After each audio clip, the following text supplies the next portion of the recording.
a 30-minute game brings us level at 1-1 in our opening match in Group B. EG versus VG.J Thunder is all tied up. Jakiro mid? Maybe not then. Let's get our reactions from our analyst. Will, you and I have argued about this a little bit already. Doesn't work. Jakiro mid? Doesn't work. Your favorite player on your favorite hero. I know, but it doesn't work. I feel like Will, if they it run doesn't work. If they run it again under a different set of circumstances, it doesn't work. I just we need to tweak some stuff. And Dude, it'll go better. evil geniuses, they're done. They've fallen off because clearly, if they're adopting complexity strategies, that's when you know you've reached rock bottom. Son. Like you can't go any deeper than that. Well, shit, son. Hey, Swindles he has a problem with that. He'll see you at the next whatever. Yeah, he'll see region. you on land, that's for Top sure. region. Let's have a recap of the game itself. What did we talk about in here? Because this was so one-sided early on. Yeah, it was pretty bad. Apparently, Bloodseeker beats everyone mid. No, that's not. I actually okay. So Will, I know this is gonna be real, but he does. Apparently, Jakiro does beat Bloodseeker mid. Okay. He's supposed to. He's supposed to. But of course, he got first blooded, and Witch Doctor like ran at him. The downside of a hero like Jakiro, though, is like once you get behind versus a hero like Bloodseeker, he just right-clicks you and you die. Yeah, your damage over time doesn't start matching the healing that the Bloodseeker gets from getting those creeps. But in the first like 2 levels, if you think about it, Jakiro should mess him up. Yeah, pretty hard. Unfortunately, mid is not a 1v1 lane. Maybe not. EG forgot that. he did get bullied early on as well. There were 2, 3 all in mid. Yeah, picking him off, getting caught out a couple of times, admittedly, but still, that was a rough lane. Yeah, this is a pretty free AM game too. Like when you get to last pick AM, there are certain heroes in Dota where pros just kind of know like it should reasonably be very difficult to win. Of course, like there are the exceptions, like when Liquid played Mineski, I thought that was a free AM game and Liquid somehow won that one. But for this one, anyways, like EG just couldn't match the pace. And if you can't match the pace, if you can't win the fights, then Anti-Mage just outscales you way too hard. What happened to the whole versatility in draft, being able to give you the advantage and that sort of thing? They just overlook AM. Yeah, I think you also they took it way too far. Like because VG.J definitely, they're like, all right, this is a Pugna core. They solidified that third pick, and then from there on out, we knew every single one of their heroes and where they were going. And EG they outdrafted themselves. And there's something to be said about like confusing the enemy, but it was like I was looking at that, I was like, what the hell is going on?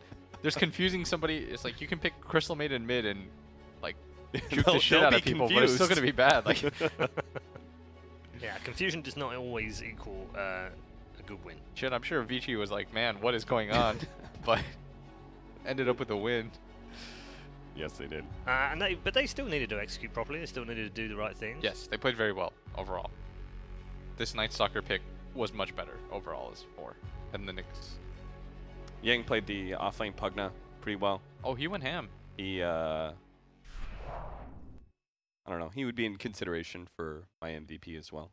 7-4-12, Yang on the Pugna in that game. Dude, these Pugnas just, they keep on doing work. Every single time we see him picked up, off lane, fight position, it doesn't matter. Like, eventually the game gets to a point where even if you're not able to get your farm in the laning phase where you're hoping for, or you're a support and you're not supposed to get farm in the first place, you eventually just get levels and then maybe like one item, and Pugna just does so much with that life drain. It's such a long distance. Other highlights in there, Will, for VG.J? For VG.J, like the entire game, man, like minutes 1 to like 25. That's just like the highlight. If you want to production, if you want to go ahead and go back to the draft phase and that last pick AM and really slow things down, maybe go to a black and white. All of a sudden the AM is dropped, like boom. Dude, just like follow the AM round for like 20 minutes. That's the highlight. The whole highlight. And he hits another creep. The whole highlight clip. What, can you pull that up for us? Just replay it. Amazing. Let's take a look at the scoreboard as well and show you exactly how it all panned out. Signer 6-0-7 Signer in that one. Apparently the draft is underway, so we'll drop you into that instead because that's far more important than statistics and numbers. And in any case, EG will move on from game 2 pretty quickly. Shout out to my boy Nahaz. Numbers matter, guys.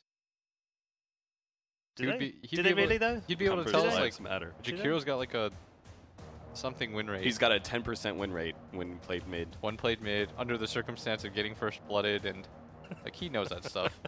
Alan would have been able to tell us from the He get-go would, that, yeah. Maybe it will that tweet at us. VG.J is definitely going to win that game. And prove that I'm right over Will.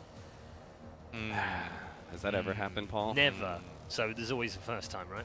It's You have not hard keep to be believing. right among you guys. Whoa. I used to like this guy.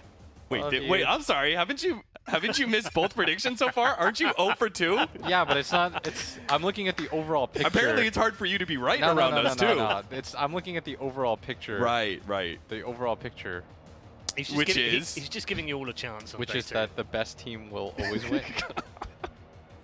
And that Whoa, so which team was the best team? Because they both won a game. I was actually highlighting Austin for you who don't know that draft matters more than professional analysis. Right. Ah. No, see, Austin, if you get a football match with Will, he'll tell you at half time. In the game that we watched together, it was 0-0. Mhm. And I said to Will, in your expert analysis opinion, what should happen in the second half? And he said, oh, I think one of these teams needs to score. Yeah. I mean, that's the kind of high-level analysis that Will gives out in any sport. Whoever gets And let more me guess, kills, the game ended 0-0. whoever gets more kills this game has a much higher probability of winning. How about objectives? Objectives: you take 6 towers, 3 sets of racks, you're on the way to winning.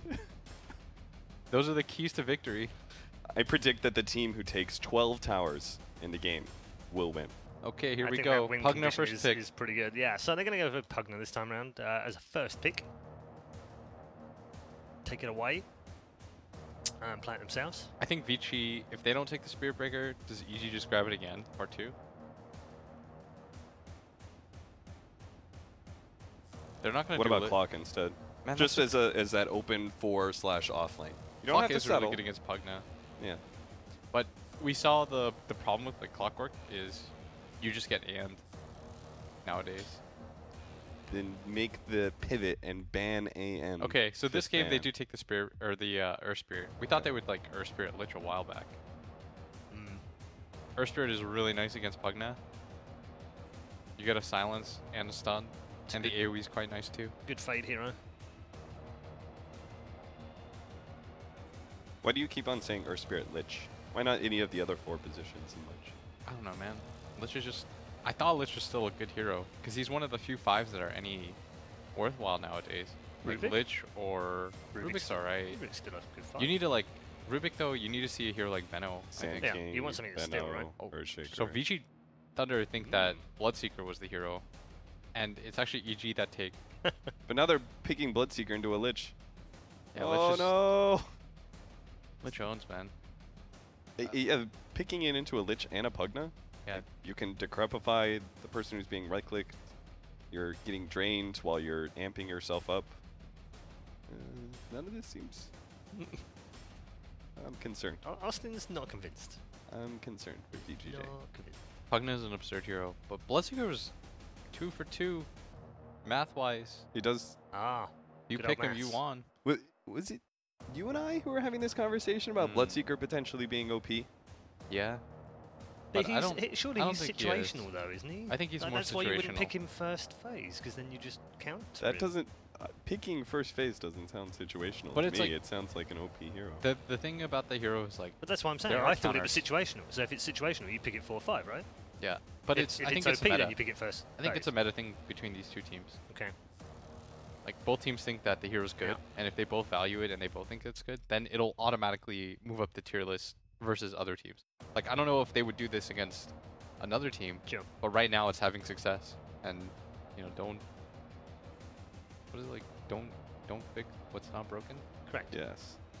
Don't fix if it ain't broke. I was trying to figure that out in my head. I was like, how do I not mess this up? How do I not look stupid? Now you know how I feel like all the time on draft panels.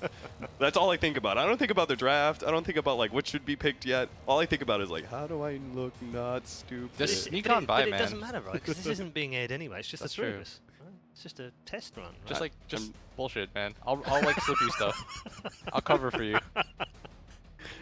I'm just here to alley-oop Will all the time. It's like, do you think that this Bloodseeker's good? And I'll just like nod yes or no. Like, Which is usually why I write hero names on a piece of paper next to Charlie, who then goes, Red Eye says Bloodseeker. All right, we'll try this out for the next one, Will. Okay, all right. See what the third pick is. All right, what do you think, Austin? Who are you feeling? Oh no, you're already setting me up for failure. Will, what's going on? Who are you feeling, dude? I told you were gonna sell me out. I think that I think Witch it's gonna Doctor be would be really good. Yeah. Wait, sorry. I think Whoa, Witch Doctor look would at be that. pretty good. Good. Good is the answer. Dude, they really like Witch Doctor. I thought it was just a thing against Wisp and Lone Druid, but they picked it last game too, Yep. in this exact same spot. Like, third pick Witch Doctor 3 games in a row. It's interesting actually because neither of their supports have him in their top 6 played in this match. So it's not something that they've had before, it's something they've found recently. Oh, Kunkka. Kunkka's really nice against all these heroes right now. Like It's a good team Kunkka. fight. Crit's Kunkka's pretty good. They don't have stuns though. I like the increase in sustain Kunkka gives you with his team fight when it bolt Yeah. comes in, because Bloodseeker's so reliant on being able to get that one kill. Maledict is kind of slow damage over time as well. That can be pretty heavily negated by the boat. You need BKB carriers right now. BKB carriers are what's gonna win you the game if you're Thunder. I mean, aren't there cores that naturally can deal with Kunkka X? Yeah, but I think against Pugna, if you see Pugna Lynch Kunkka, you just, it's like all magic damage. So, you know, like what happened to good old Lifestealer Jug? Like, what about Jug Diffusal? Oh, it's what on happened me. to that? So we talked about how BKB was needed, so they took Yeah. like the free BKB hero. So there are heroes inherently that can deal with it. Yeah. Well, Omni's like weird, because it gives you a BKB. Nailed it. So we got 2 offlane Omni, mid BS, Earth Spirit, Witch Doctor, and then we have the 2 supports from EG as well. Then they probably flash their... If you know the offlane matchup, it's a lot easier to pick the carry right now. Oh, they actually take Sniper. Hello. I just love the how. I just love how when they do these new draft screens, he looks so small. Yeah. Him and Pugna, man. It's like the grass is taller than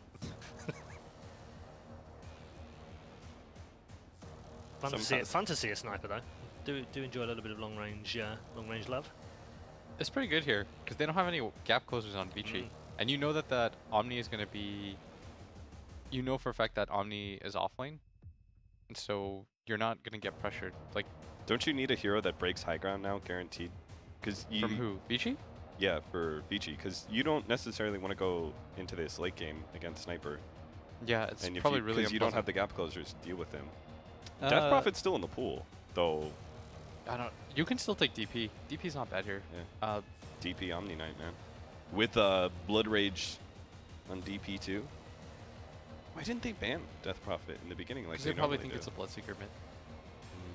I mean, this last ban will kind of show you like what they think. But weren't they? I was saying they were doing it in the 1-2 both games. Yeah. So they just were they baiting it out? No, I just think that Night Stalker is probably more annoying for them that last game. That Night Stalker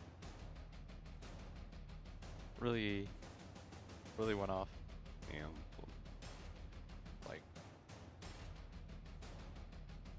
So failing that, what other safe lane options?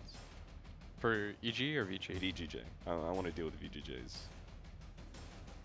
Because I feel like there is a problem in the draft, and they need a solution. If I was VG.J, I would pick PA. PA or like PL. Get like a diffusal blade against Pugna. Yeah. Okay. If I was them, I would take PA or PL. And if I was EG, oh, it's a bit more complicated. Who plays the sniper by the way on AG? It'll be Sumail most likely. Yeah. He's It's only like- played it once in the last 2.5 years. I don't know what you take here. It's complicated. You could take Lifestealer. You could take... If you're really crazy, you'll take Wraith King or something. Don't you also want a diffuse blade carrier against Omni? Even if you can't take off Repel anymore. Yeah, you could take PL yourself. I don't know who else you take here. Like Void. Void Sniper, Pugna. Ooh, that sounds kind of nasty. I like that. Safe lane Void. Let's go. They would have a very slow lineup though. Yeah. Between Sniper and Void. They could get run over by Bloodseeker really quickly. What did I say? I said my crazy pick would be Wraith King. I always like having a crazy pick in there in case it happens. Dude, what happened to Juggernaut though? Jug? Jug Yeah. kinda just Jug's like, just fallen off. yeah, Isn't it? Jug's kind of... Oh, it's Necro. So what did we say for VG again?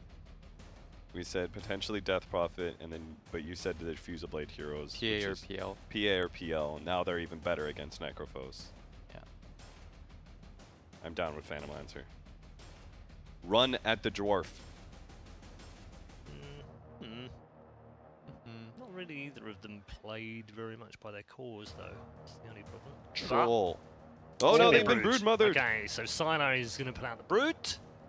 Oh no. We did say it might come out in this particular series. Thought it might come out in the first game, but it comes out in game 3. A little bit of cheese as we head into the decider. Gents, which way is this going to go? Easy question, Austin. Let's start VG with- Gaming is going to win. Right, okay. VG.J. Will? EG about to catch God this damn fade. it. I agreed with you. I said Okay, EG's okay. about to catch this fade. All I heard was EG. All right, okay. It's not quite as the things say. Oh, on see, Bob, they it's wrote fine. you down See, they for fixed EG it now. too. It's good. VG.J are the favourites as far as the panel are concerned. Are they about to win through to reach the upper bracket final? Let's find out as we head back to your commentary team for game number 3. Absolutely, Paul. Upper bracket in both teams' sights. The sniper trying to shoot that one down and take it for themselves, but it's a last pick brood. First it was last pick AM, now it's last pick brood. How bad is this for EG? It's a tough game for EG to deal with the brood for sure. And we've seen this Bloodseeker Earth Spirit combo from newbie at TI run rampant. It's pretty damn strong. And the brood gives them, that's kind of like the gap closer, like Will was talking about, to get on top of the sniper, and it's just really strong for laning phase. EG does get a last pick Necro, which could prove to be problematic for them because they don't really have crazy amount of magic damage burst to go through that Ghost Shroud. They have to pretty much rely on getting Diffusal Blade or just outlasting it because they do have an Omni Knight too. It's going to be an interesting game. I mean, last pick broods tend to do that to games. Makes it really hard for a team to prepare for it because their heroes, their supports, I mean, Kunkka Lich don't deal well versus a brood. And EG taking a second there to load into the game as well. We are now into it. We'll see if they're able to scout out where the brood is going to be. Kunkka up here in the top lane. Crit's going to get down a ward early on. Likewise, it's going to be Fade placing one over in the Radiant jungle. But as far as the matchups are concerned, because that's always sort of the scariest part for Broodmother is where you lane it and how you deal with it then. What do you think the goal is going to be for EG here? How are they going to try and lane this? They probably want the Necro versus that Brood. And they might get mind gamed though. Brood puts a web down in the mid lane to make them think that it's mid, but it's a Bloodseeker mid this time around again. Sniper, incredibly good versus Bloodseeker though in lane. Shrapnel is very difficult to deal with as a melee hero for sure. Yeah, it's going to be a tough one indeed for the Bloodseeker if he does end up going into there. And Sumiel is going to have a decent start, but likewise, it's Omni Knight down bottom. Yang going to be playing this one against the Necro Kunkka. We haven't seen a ton of Omni Knight at this event so far. In fact, I want to say that this is maybe our first look at it, but hard hero to deal with in the laning stage himself. Yeah, he can get a lot, and Repel is very good versus what EG's got. Of course, blocking out like Pugnus spells, blocking out Necro spells, blocking out Kunkka spells as well. He can be very strong in this game for sure for their team fight, which they are kind of lacking on the side of Thunder. It's pretty much like Omni spells and Cask plus Earth Spirit spells as their big team fight spells. Of course, the Bloodseeker, Bloodright can be pretty obnoxious in fights, but so they're getting the Pugna Kunkka versus the Broodmother. And they're doing some dual lanes pretty much across the board. Yeah. Well, we'll have to wait and see if any lane switches are going to come up here, as already Freeze taking a little bit of damage against the sniper, but, well, he's going to be able to pull the creep wave past and probably Blood Rage up to heal again. So they're going to sack RTZ. This is what they used to do pretty much every game on EG. And they're going to be emphasizing more on the other two lanes. And Universe should have a decent time, at least in the top lane. Once he gets a Sentry down, if he gets levels on the Pugna versus Brood, you can blast down those Spiderlings. But Brood is one of those heroes, we see what the Brood does. You get your level 5, you get your level 6, and you can just go Ancients. And Fade actually able to roll away. Okay. All right, that was pretty sick. I thought he was going to end up getting denied, but stays alive. bad Look at this. We got some try-mid action happening. They're like, all right, Bloodseeker is always a problem in these games, apparently, so put heavy emphasis on him. And they want to get this Pugna, making sure that he gets high levels versus Broodmother, so you can take out the spiders, and same thing goes for Necro. RTZ will be sacked a bit down here, but we've seen this before. Yeah. He'll still get his at some point and gets a decent amount of levels, I would imagine. Looking at Thunder, the Omni Knight's going to be very over-leveled, which is really going to help them in the laning phase and mid-game. And Broodmother, we were kind of saying what that hero already does. Roll in. They recognize that Fear is in a little bit of a precarious spot. They deal damage, bringing in about half HP, and that will allow Freeze to get himself some more farm. Meanwhile, the Sentry Ward looks to be taken out, so Fade getting a little bit of vision advantage there. But Sylar still up top, doing a good job as Crit's able to steal away one of the bounty runes from the Witch Doctor, and everything seeming to stay fairly even, with the main difference being that Broodmother's doubling up the CS. Yeah, Thunder is coming out ahead in the laning phase already.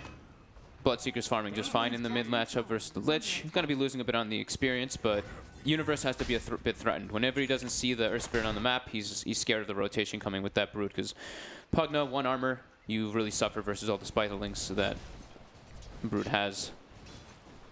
And Sylar, like we said, I think Paul was talking about it, that this is one of Sylar's most played heroes recently.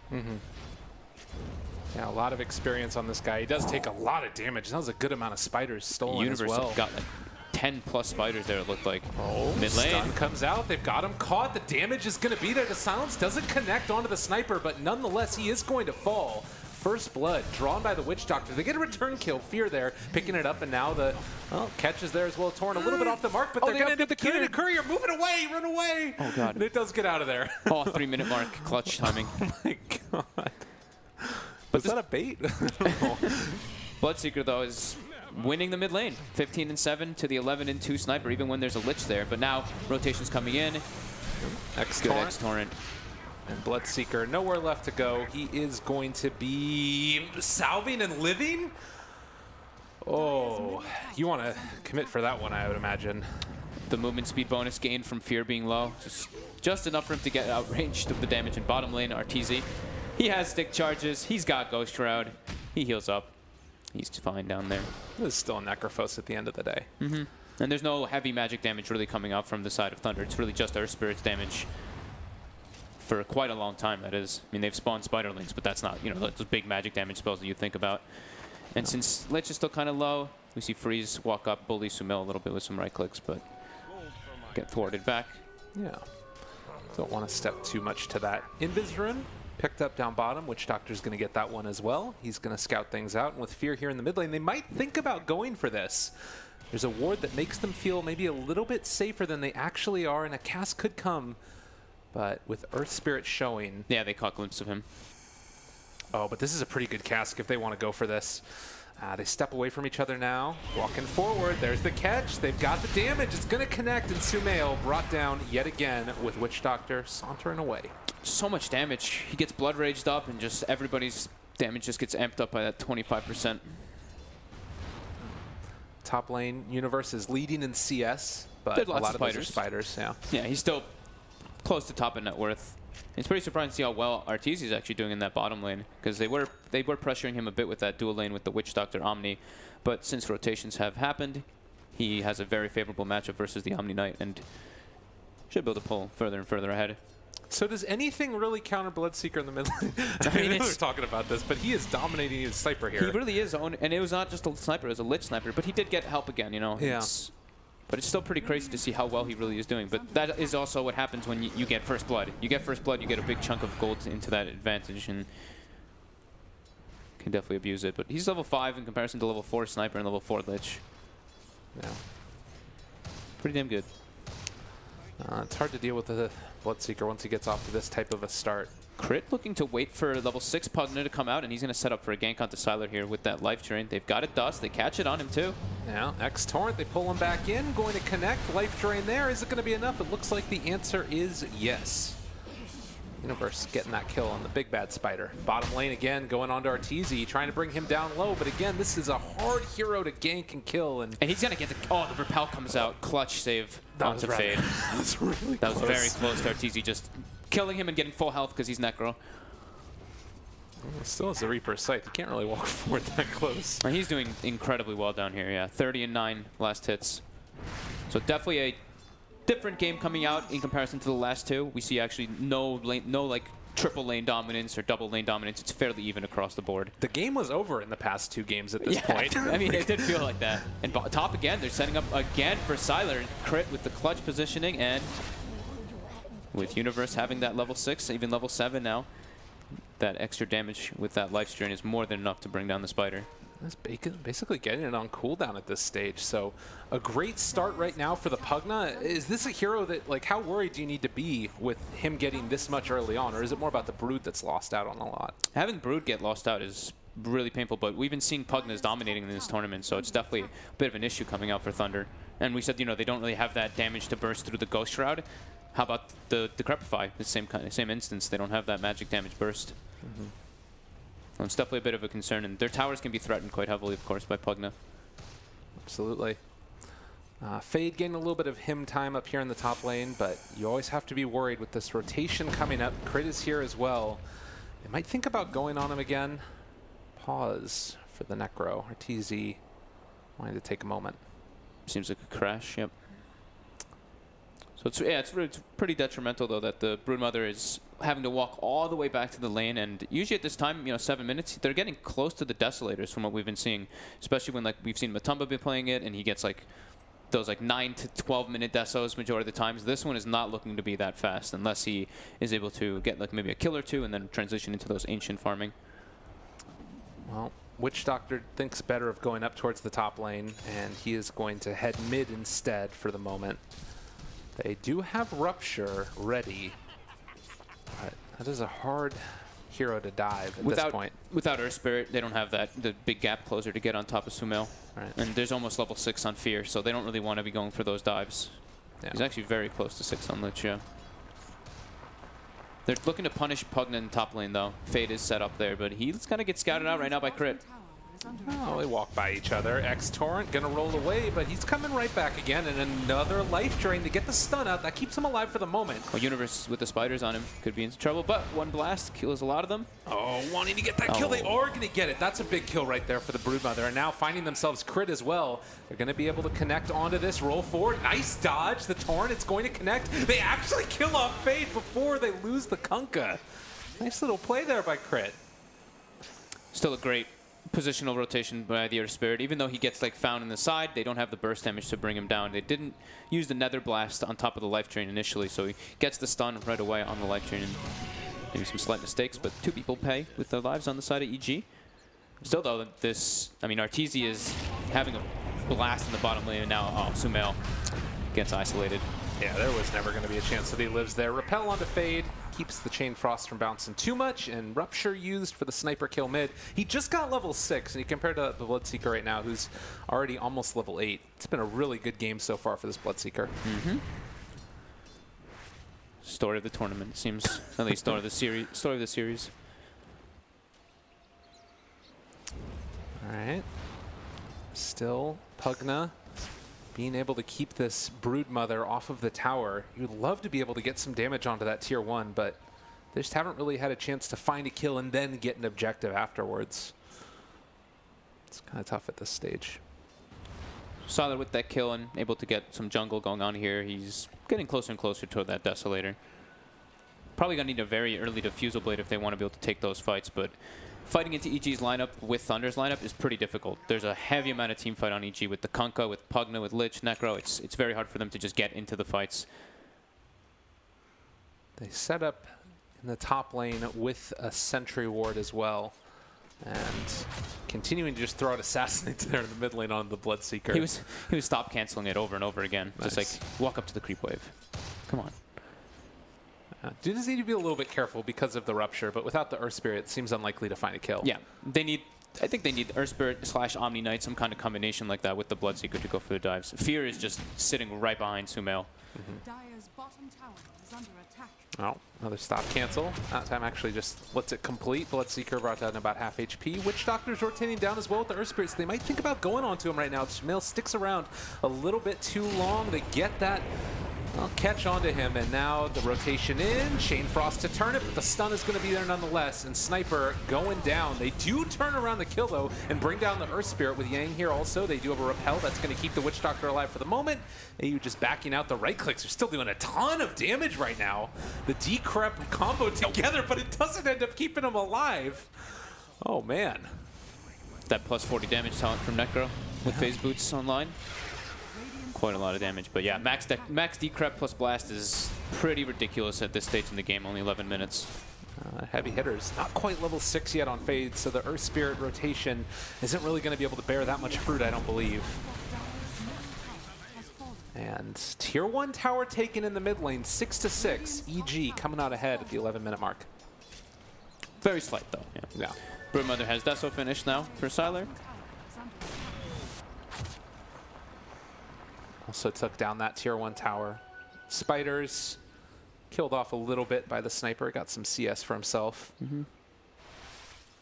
But next couple of minutes, how do you see this game working out for both teams? Where are they looking to go? EG's got heavy team fight. They still have Necro ulti online too, and Crit has Boat, so it should be EG just being able to team fight quite well, just having to be careful that they don't get picked off for sure. Because they're still playing versus like Bloodseeker, Brood, very, the cores at least on the side of Thunder you see are very single target in comparison to EG, where they have massive amounts of AoE fight. So EG probably going to group up and just take these bigger engagements. But Sylar actually might be able to get picked off here. It's under vision. Crit trying to get the setup. Yang is over in the area as well, and he's going to sneak this bounty rune. I believe Crit sees him as well. And now just going to run away. Repel is still there, 2 points in it. Shouldn't get killed off here, I would imagine. He doesn't have a TP, actually. Yang may be in a little bit of a scary spot, but... He saves the repel. Yeah. Good call hanging on to that one. Level 5s on the 2 supports on the side of Thunder. They really need the level 6s on these 2 supports to take fights. Yeah, Earth Spirit's very, very close to it, and with the next creep wave, he should be able to have that done. But still a little bit scary running into a Necrophos who is quite farmed and has 13 stick charges as well, but they're moving forward here. EG wants to take fights. Still no 6s on the 2 supports. Fear with a nice ward. He gets a Chain Frost too. Oh, that's a really good one. The slow is out there. They find themselves another kill, and well, Fade just going to try and get the kick and then roll away into TP. That's going to keep him alive. But big win there, taking down the Bloodseeker. Cleaning up more towers, getting a bit more gold advantage coming out, and really emphasizing on defending their tier 1s for EG.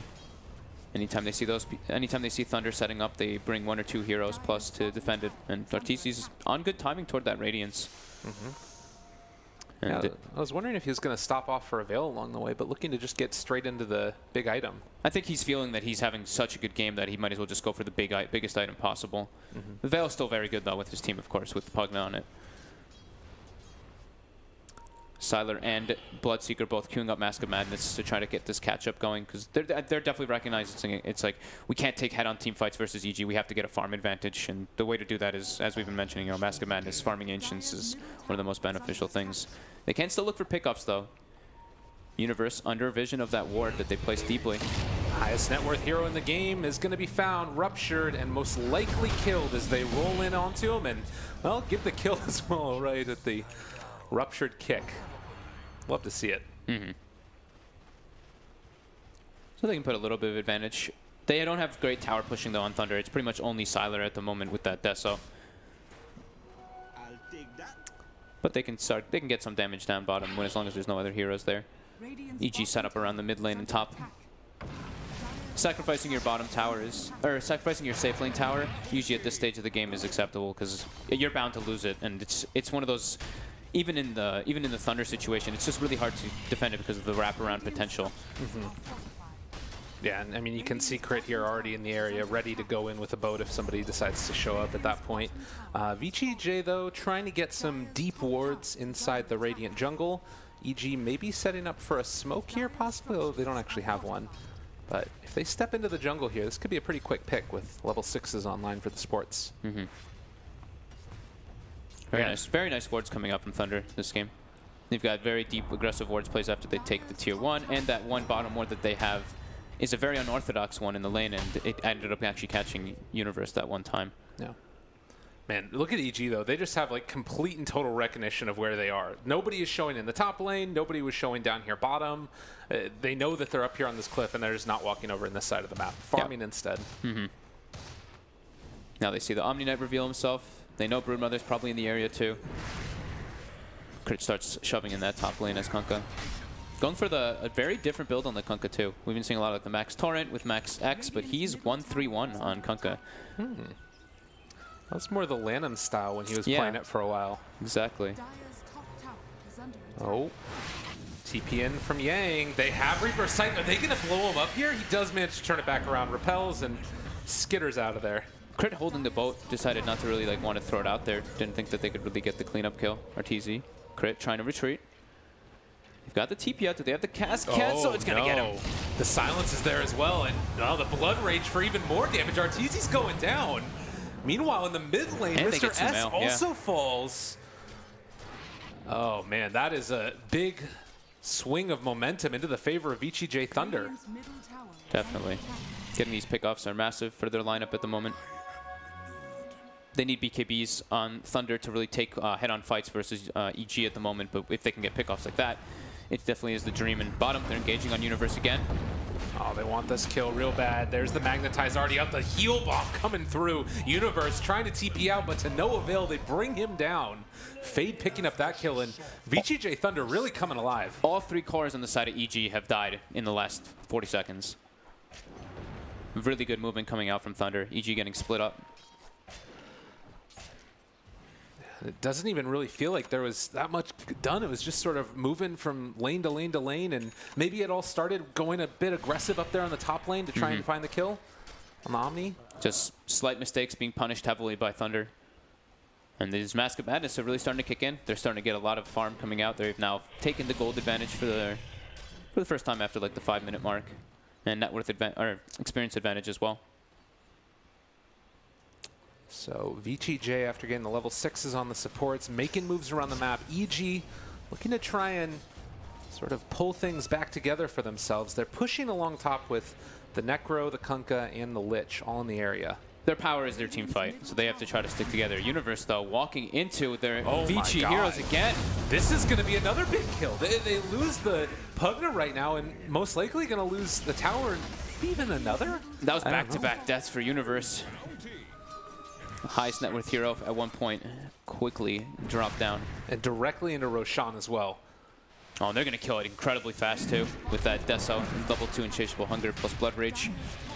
And EG can't contest this. Oh, this is a really big problem for EG. Yeah, this is huge. And Yang, in the meantime, like, he's just split pushing down here bottom. He doesn't even need to be with the team.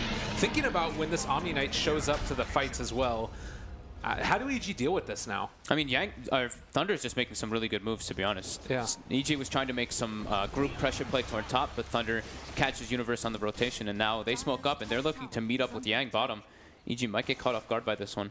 They want to kill bigger than crit for sure, but they'll take it if that's all that they can get. Looks like EG knows this is up, though. They're all kind of backing up very far behind this tower. Necro showing in mid right there by a ward. Actually, no, he wasn't quite. No creeps in the area, but they also have Kunkka finishing off a drum now, so more of these auras to try and help the team fight and do more of what they already do well. Yeah, they're not able to take these fights though. Still, Thunder's just splitting them up all over the place, forcing lanes in with this Omni Knight who has no risk of dying because he just can repel TP out whenever any situation does call for it. No real big like hard stuns on the side of EG. They have Torrent and they have Necro ulti, but besides that, it's not like a fissure, not some kind of like Sanking stun or Earth Spirit disable. And honestly, VG.J now, they're looking to get towards bigger items themselves. They've got a Radiance queued up on the Bloodseeker. And he's getting close to it, and as well as the Omni Knight, it's going to be getting close to a Yule Scepter too. Necro has his Radiance, obviously. Hit that a little while ago. But hasn't really been able to make use of that damage. Yeah, definitely. Well, we've got a game on our hands here. The last two were stomps. This one's certainly not. It's much closer for sure. BKBs are probably the next items on the docket for Thunder to be able to take the actual just head-on fights. You do see the BKB queued up by Sylar. And then after the Radiance, of course, for Freeze, it will probably be the BKB as well. But EG, staying grouped up. They're trying to press press forward to take head-on fights because they keep getting picked off whenever they split up. They do have some vision up on the high ground right now, so they're going to scout out Fade as he heads over towards the side. We'll see if that gets dewarded, but bottom lane, it's also going to be the Broodmother that's split pushing while all of this is happening. Man, I was just glancing at levels. Sumail is incredibly underleveled. Level 10 on Sniper. He is 4th from the bottom for the game. I mean, of course, it's 2 level 9s and 2 level 10s, but everybody else is higher level than him besides that. Looking to get an engagement top.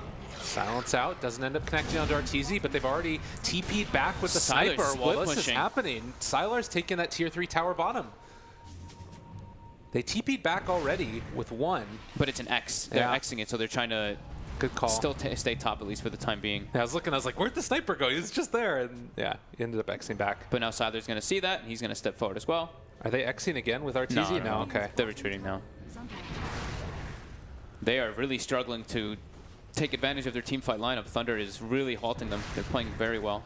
VG.J, after what was a scary start to the series, has been able to come back in 2 games and just looks quite good. They've been having very good movements. The Earth Spirit's play has been on point this game. Just whenever anybody splits up on the side of EG, he has been finding the opportunities to go for them.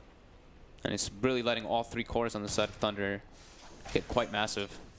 And you had mentioned Pugna, this hero that was doing so well early on in the game. After those couple of deaths, he's now the 5th highest net worth on the team, where he was holding that top spot for a really long time. He's been completely stopped pretty much. Him and Sumail are really struggling to find any farm in this game. Arteezy's still farming, but like you said, he can't really get into these fights. He can't do anything because every time he seems to show up to a fight, it's like Omni Knight's there, and he's like, okay, I can't really ult anybody. Yeah. Because of the repel. The Omni Knight's been a pretty cool pick this game so far. Yeah, it's really working out for them. He's only 0-0-4, but he's definitely been doing his job. He's been forcing out lanes. He's been sitting behind people and just letting them get this farm, which, I mean, it's really starting to build up. It's 4K advantage in gold now for Thunder and getting toward an 8,000 experience advantage too. So let's look macro picture here. As this game goes on, you've got a Bloodseeker and a Brood and an Omni basically against Sniper, Necro, and Pugna. Does the late game look a little bit better for EG considering how this sort of mid game has gone for VG.J? As we do get a silence out there and a catch onto the Earth Spirit. Should be a kill. Yeah. They're finally able to use the Reaper Scythe again. It's been a very long time. They've got really good high ground defense is the thing that EG does. You know, Sniper plus Lich plus Pugna, it's very hard to really push into this one, but that's where the BKBs are going to come into play from Thunder, if they're able to just like pierce into the backlines with that magic immunity.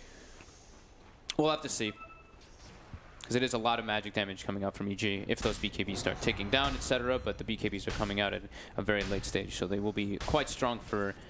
Thunder will be quite strong for quite a good period of time once they get that magic immunity online. Yeah. And they've already been making the better moves this game for sure. I guess another X factor could be this Kunkka. We haven't seen a ton of this hero recently. Ooh, Yang. Well, they throw out the Torrent. It connects onto 1. That's just to try and halt the progress that's coming out. But they might be able to find themselves crit. The Rupture is there. He throws out the boat, trying to stay alive. The TP is going to be there as well. But to no avail, he's eventually brought down. Arteezy here as well. The Chain Frost is going to bounce twice at the very least. Bloodseeker's in serious trouble here. Sylar shows up though. They get the turnaround. The Guardian Angel is out. And, well, Arteezy now in a terrible position. He's going to be brought down. 2 heroes dead, no buyback. Oh, man. Yep, very nice turnaround there. Again, Omni Knight, the Guardian Angel, just enough to kind of top him off in top lane. Yeah, they got themselves caught. Universe. He's running away from him right now, but Fade might be able to reapply this in just a second. Gets the Magnetize out again. That's another long duration. Can they find the kill? Roll forward is going to be enough with the silence and another reapplication of the Magnetize. He actually doesn't have any more stones. And so Universe going to live through this, it looks like, although they have vision of him, so they should be able to run it down with Yang. Yep, he's going to get heal bombed here. The Tranquil Boots actually almost saved Universe there, just being able to run and keep the healing going during it, but... Thunder just making all the right moves this game. Yeah. Pretty much everything that they could want. Roche, about a minute and a half before it's even possible to respawn, and it does feel like with almost all of the tier 2 towers in the scary spot for EG, VG.J Thunder, if they can get the Roche, they could think about going high ground maybe. With the freshly picked up BKB and soon to have BKB on Freeze, they definitely could consider that since it will be Aegis and Cheese. So EG, where do they go from here for your eyes? Because it doesn't really feel like whatever they've been doing has been working so far. No, they're definitely suffering. I mean, Sumail and Universe keep either dying or just not being able to get the farm. I mean, Sumail is still really struggling in this game. It's really looking tough. I don't really know how they can actually pull this one together, because sitting behind people wasn't working because they started getting behind because of the Mask of Madness on the Brood and the Bloodseeker. Yeah, smoking might be like the best way, just try to take head-on fights. But they are playing into the BKB Brood. And overall, Thunder's been playing much better with their movements around the map. And you look at these lanes even, I mean, mid lane's kind of pushing in. Bottom lane is going to get pressured a little bit also. So they're heading up top, but feels like VG.J Thunder might have an inkling that this is happening. We'll have to see. He's just trying to play around their ward vision. AO. Does he get caught out here? They did spot him for a moment walking up onto that high ground here, but they do not know where the rest of Thunder is. They haven't seen anybody in quite a while. Looks Universe like the playing very courier careful. got hit too, so they might have had the courier being brought out to him. And yeah, now Crit showing here in the mid, but Omni Knight in the area as well. Is this the fight that you really want to take? Cass bouncing back and forth. They've got the Maledict out as well, and dealing a good bit of damage. They have the boat that's already been able to connect onto one. Witch Doctor is going to be interrupted. He's also taken out, but Crit is already dead.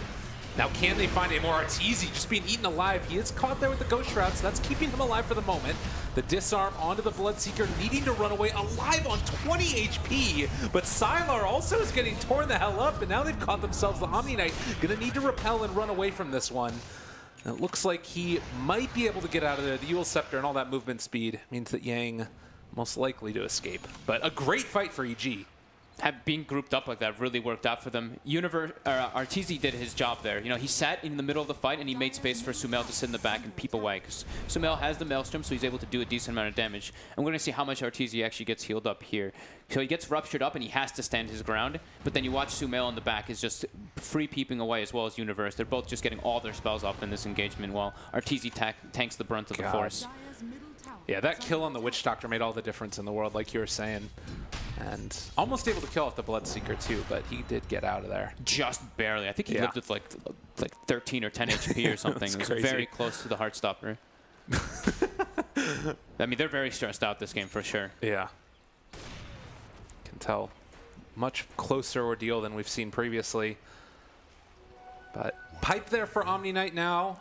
And after that little bit of a failed fight, Roche still probably on both teams' minds. It's just difficult to really take that unless you get a clean pick-off. Yeah, EG doesn't have a great Roshing lineup. They don't have Medallion. They only really have... I mean, Sniper and Necro do pretty decent physical, but they don't have something like a Broodmother and Blood Rage, which just eats through Roshan.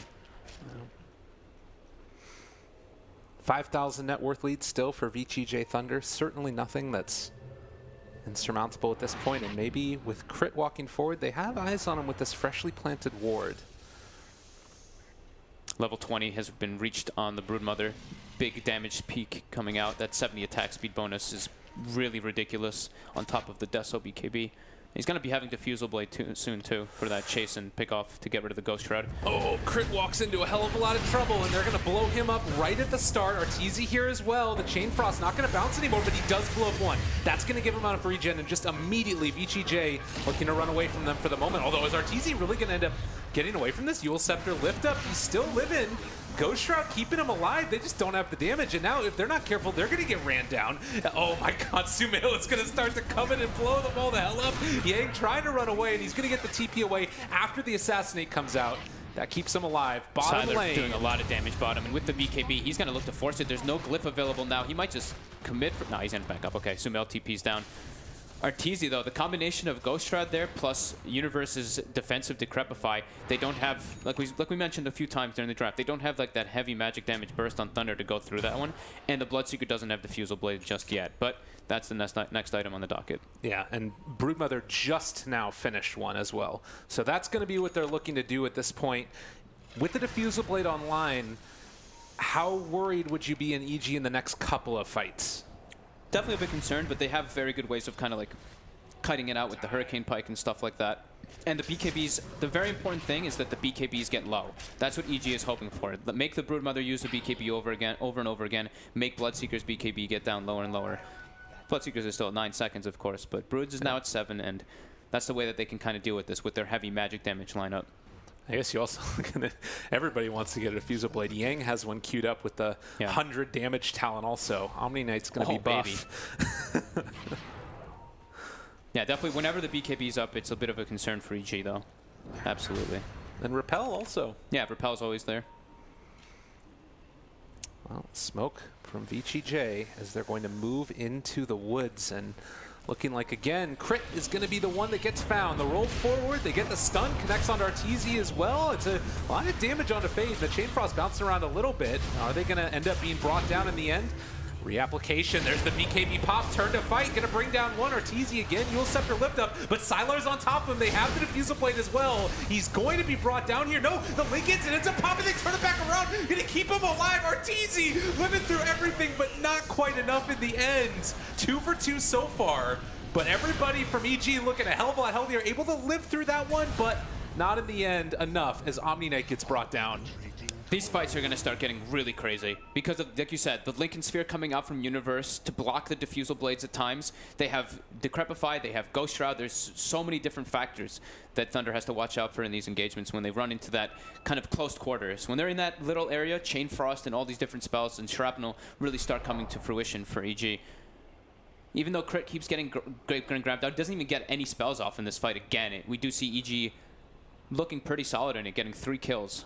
Oh man, and just watch this. Uni from the low ground ends up getting, he knows what's coming and it's gotta save his buddy. Look at the patience too from Arteezy, holding the Ghost Shroud for so long. So that's like really good communication coming out from these two. He waits till the last second to try to use it, tries to use Ghost Shroud as he uses Reaper so he can get the increased amplification for healing if he gets the kill, but the Repel and the BKBs are still pretty hard to fight into for EG. But that's with Crit dying right at the start of the fight, though, which is pretty massive that they can actually still only lose 2 heroes and get 3 kills out of it. Yeah, no, I just think that also, like, you look at it, it's so much that's soaked up, the damage that comes out, and Sniper's allowed to plink away in the background through all of that. That was a really well-timed sight, though. It was as the Repel/BKB was ending, so it did clip on him, but wasn't able to actually do enough damage to bring him down. It was very close, though. Split-second situation there for sure. Well, still 32 minutes in, 17-19 game on a knife's edge. The second Roshan yet to be claimed. Fade's been playing really well in the Earth Spirit. He seems to always be getting the catch and starting the fights with this Blink Dagger. Always seems to grab Crit before he can get his spells off. BKBs are starting to tick down, though. Now it's 6 seconds on Brood, 8 seconds on the Bloodseeker. Yeah, conserving the resources. It's also going to be a Bloodseeker Diffusal Blade picked up now as well. So they have 2 of them, so one to break the Lincolns maybe and one to actually take out the Ghost Shroud. But even afterwards, as you mentioned, Decrep's going to be there as well. Yeah, they're going to have the 3rd Diffusal Blade soon on Omni Knight, so Diffusal spam. I mean, you're playing versus the 2 green heroes. You have to get several of these Diffusal. And EG's trying to get on the aggressive. They're trying to get a fight in their advantage. Yule Scepter lift up. I think that you are just going to die here, Witch Doctor. Let's accept your fate. 75 seconds. Can they try to go for a Rosh here with that? It is a very long time. They are trying to. Scary stuff. With the Medallion now finished up on Fear, they actually do have pretty good damage to go through that Rosh, but the rotations are coming in. Thunder looking to take the fight. And Fade's in there as well. He gets a stun, decent start, but is he going to live through it? They get the Purification to keep him alive. Now the Chain Frost bouncing. Sylar, it's back and forth between him and Rosh, but Fear is already dead. This big bad spider starting to run him down. Crit nowhere left to go. Trying to live through this if at all possible, but seems unlikely. The stun comes through onto 2. Fade the Madman makes it happen again. 4 dead for EG. Fade is, dude, he's owning on this Earth Spirit, honestly. His setup, he gets 2-man stun into 2-man silence. They prioritize using the Repel right away on the Bloodseeker so he can save his BKB for the further instances of the fight. And that was a 4v5 that they just came out heavily ahead of. Just having that surround factor with their heroes, being able to close the distance onto the Sniper and onto the Necro right away. My goodness. Earth Spirit just playing so well. And showing that this is a hero that, you know, people used to think that you had to be a specialist on it, and Fade's certainly been putting in the work on it. Tier 2 tower taken, Necro gone for 30 more seconds. They're moving immediately to the barracks now and want to force a reaction from EG, but they don't want to have to buy back, at least for this one, it looks like. Yeah, they're holding their Glyph as well, in case Vici goes for 2. Sylar opted to go for Blink Dagger too to close the gap. That's something that you really need versus Sniper. On the Broodmother, of course. Well, when we were getting ready to hop into this game, Toby was telling me that whenever you have 2 games that end up in a stomp, the third one turns into a pretty exciting one, and that's certainly the case here. Yep. Again, though, the one constant, we look at the Bloodseeker, 10, 1, and 7. Jeez. And with the Aegis on him now as well, can kind of just be the king of this match. And all 3 of the cores right now from VG Gaming Thunder topping the net worth chart. A big swing into their favor. 15,000, or excuse me, 12,000 net worth. That was the experience one I was looking at. Lordy, lordy. Very scary. Lotusaur picked up for Omni. Instead of going for the Diffusal Blade for himself, doesn't feel like he really needs it. They have enough, and they have gap closers now as well. Broodmother, Sylar, close to level 25, and as well will be the Bloodseeker's level 25 soon. And he also picks up a Blink Dagger for Bloodseeker, so just trying to get into the backlines on top of that Sniper, and Pugna looking to be a very good plan for Thunder. That's crazy. And I mean, if they wanted to, thinking about going like for an Abyssal Blade next also. Maybe eventually. Yeah, I don't know. We'll see what they decide for, but having Blink, Diffusal, BKB, it's like the most ideal thing possible, because even though the BKB starting to tick lower, they're going to be used at their maximum, because they can BKB and Blink right on top of somebody, and then that's where it's the most beneficial. Now they clean up the final outer tower. Brood also is about to get that 8 webs talent. Really going to help him move around the map quicker. But yeah, Thunder has been looking incredibly good. Their movements, the way they take the fights as well. Just the boldness, that last one was the biggest thing. You know, Witch Doctor's dead, and they don't care. They're like, we're going into this. This is a great place for us to fight. So all of the tier 2 towers now taken. EG locked up inside their base. Even the ward vision, like you're talking about, it's making sure that they'll always scout EG if they move outside of their base. EG in serious trouble. I mean, the way that these fights are going to get taken now, do you think that you jump the Sniper with both the Brood and the Bloodseeker? Whichever one you can burst quickly, because there's no magic immunity or anything on the Sniper. Right. It's just pretty much whoever Fade can catch, and he's been landing 2 to 3 man hero disables in all these instances. Okay. Looks like they want to try and play it safe and not just strong arm it. We've seen too many times teams trying to high ground against a Sniper and ending in catastrophe. Yeah, they're getting their final level 25s and just waiting for the side lanes to push in as well. And Bloodseeker's still a little ways away from his 25. But now movement forward. The pain. It's very, I mean, this is what we were talking about, is that EG, when they are alive, they do have the high ground defense. But Repel, blinking forward. They don't have an X to bring him back out again, though. And Bloodseeker brought down to half HP. Purification, hit a couple creeps, easy peasy. Yep, Voodoo Restoration as well on top. Very nice. Now they go with the Repel, and they blink in with Insatiable Hunger, and they start eating at this tower. Oh my god. I mean, again, it's a lot of damage that's expended on a Sylar, but with Lotus Orb and Repel, like you mentioned, they have ways to take it. For EG, do you think about like trying to go when you know that Repel is on cooldown, or is that too scary? It's very scary playing into Aegis and Cheese, and you're into Omni Knight too. So if they try to like commit, and if EG loses a fight right there, the game's just over. So they don't want to really push it out too much. Buyback status, they have 2 of them right now on the Radiant, Necrophos as well as the Sniper. Meanwhile, Dire holding on to 1 for everybody except for the Witch Doctor. They're looking to just go. They just try to they know that they're going to get whittled down at one point. Trying to get some pickoffs. They get a ward on the high ground here. They see just the expiring. It did just go down. Can they blow him up, though? The Torrent's not going to be on the mark, but they have caught AO, and he's going to be ran down here. They want to save the Reaper's Sight, though, holding on to it for the moment. Fade jumped forward. He ended up getting a stun onto a couple of them. Jumping forward. Sumail got it in an instant. Now Universe also getting ran down. VG.J Thunder. Can they make this work? They buy back on the Sniper, trying to turn this. They get the turnaround, though, and actually going to be able to run down another hero. So the lift up there for the moment. Crit's living through all of this. Now Sylar left completely alone, but they get the Repel, and now he's able to run away, at least for now. The blink out of there as well. They lose 3 on VG.J Thunder, but they force the buyback. Yeah, they get as soon as the Aegis starts ticking out, that's when EG just tries to go. They know that they're going to get whittled down otherwise. Great usage of the Reaper Scythe that time. Arteezy holding it till the last second. And very early usage of the BKB by Freeze. They find Sumail almost instantly, though, jumping right on top of him, bursting him. But as soon as that BKB goes down on Bloodseeker, Crit focuses on him. Throws Torrent, throws Boat. Same thing with Fear. Throws everything onto that Bloodseeker, and they're able to clean him up.